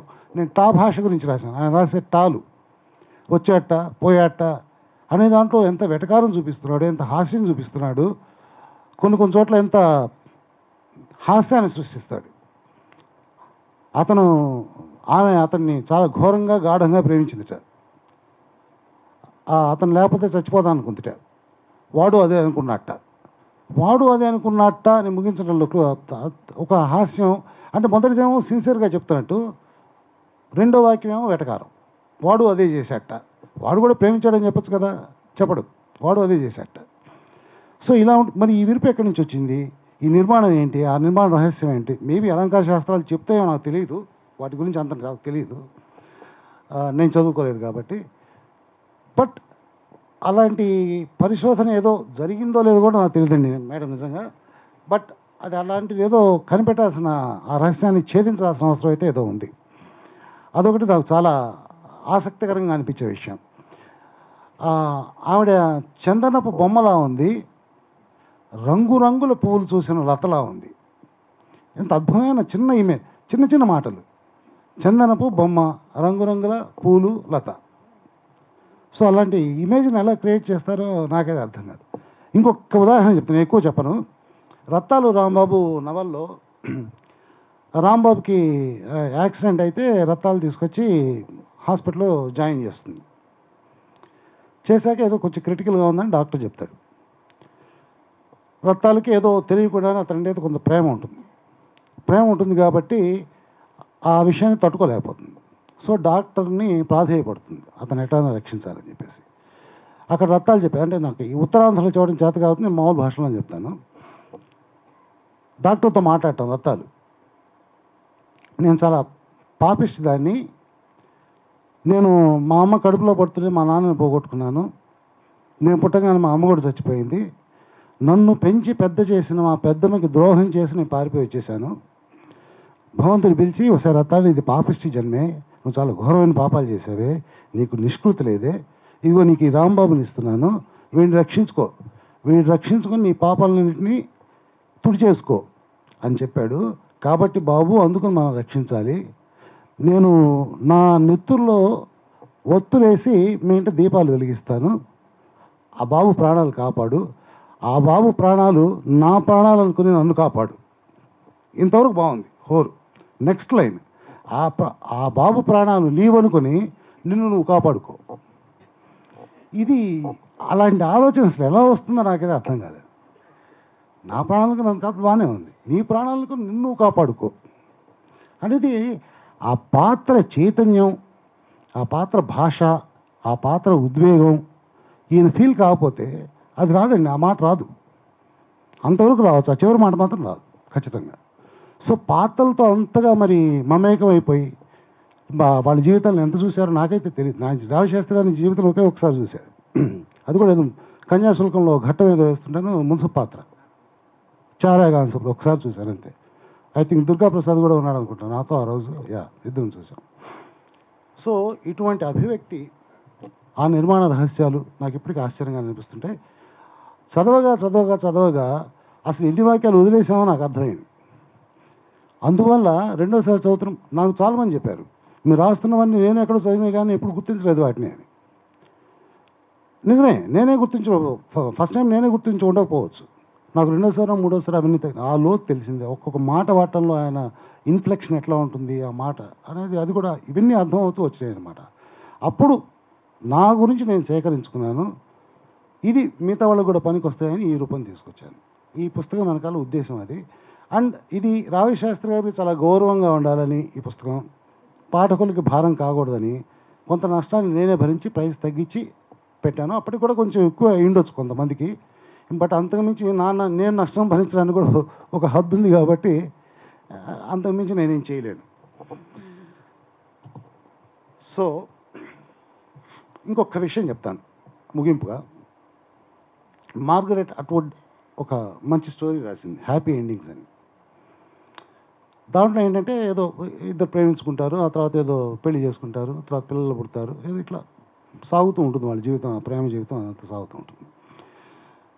సాగాక ఇవన్నీ చిన్న చిన్న ముక్కలుగా ఉంటాయి. ఆయన చెప్పారు ఇందాక వేణుగోపాల్ గారు, విగ్నెట్స్ లాగా చిన్న చిన్న పేరాల్లాగా ఉంటాయి అన్నమాట.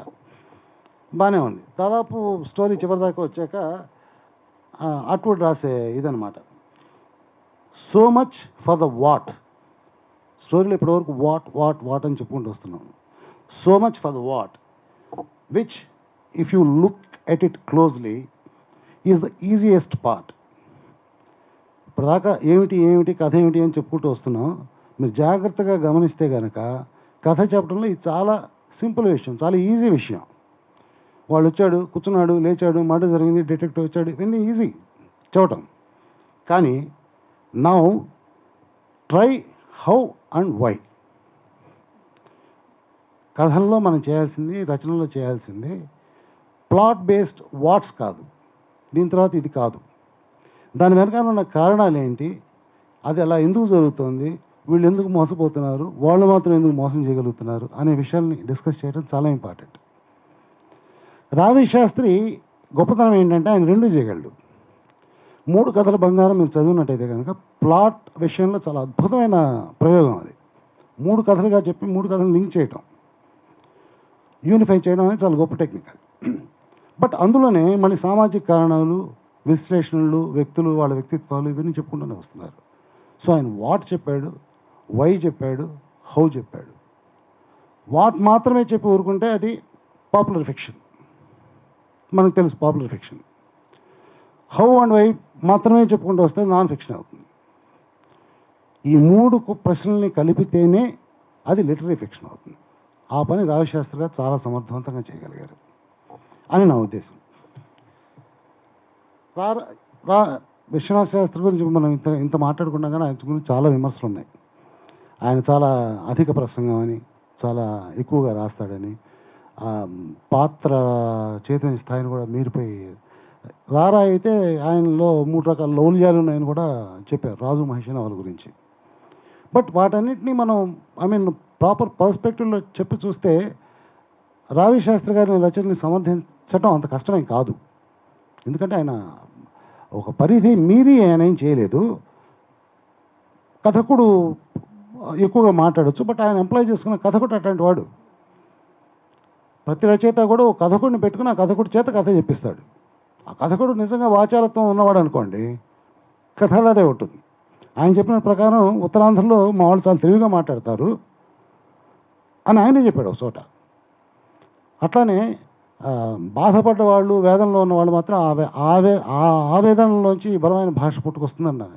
అవన్నీ ఆయన రచనలో చేసి చూపించిన విషయాలు. సో అందులో రైట్, అది వేరే చర్చ. ఆయన మీద వచ్చిన విమర్శ, దానికి సమాధానం, ఇవన్నీ వేరే చర్చలు. కానీ అలాంటి విమర్శ కూడా ఉంది ఆయన మీద. మనం ఇప్పటివరకు మంచి విషయాలు మాట్లాడుకున్నాం, అందుకే నేను ఈ విషయం కూడా గుర్తు చేస్తాను అన్నమాట.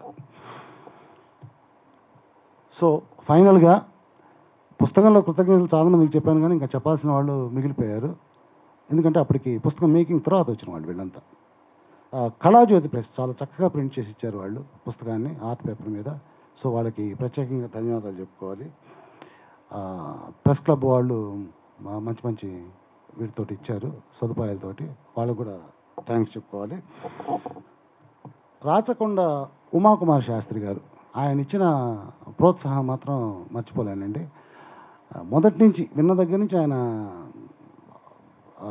ఎక్సైట్ అవుతూనే ఉన్నారు, దాని గురించి బాగా మాట్లాడుతున్నారు, అసలు ఏమవుతుందని కనుక్కుంటూ ఉన్నారు. అభినందనలు పంపించారు, వాయిస్ మెసేజ్ పంపించారు, అడుగడుగున పాపం కనుక్కుంటూ ఉన్నారు ఆయన. ఈ పుస్తకం ఎలా వస్తుంది ఏంటి, ఆయనకేం తెలియదు, ఈ పుస్తకం ఎలా ఉందని కూడా ఆయనకు తెలియదు, ఏం తెలియదు ఆయనకి. బట్ దీని మీద ఏదో నమ్మకం ఉంది ఆయనకి, మరి ఎందుకు ఉందో నాకు తెలియదు. ఆయన నమ్మారు, ఆయన నమ్మకాన్ని నిలబెట్టేలాగా నేను చేయగలిగినందుకు నాకు సంతోషంగా ఉంది.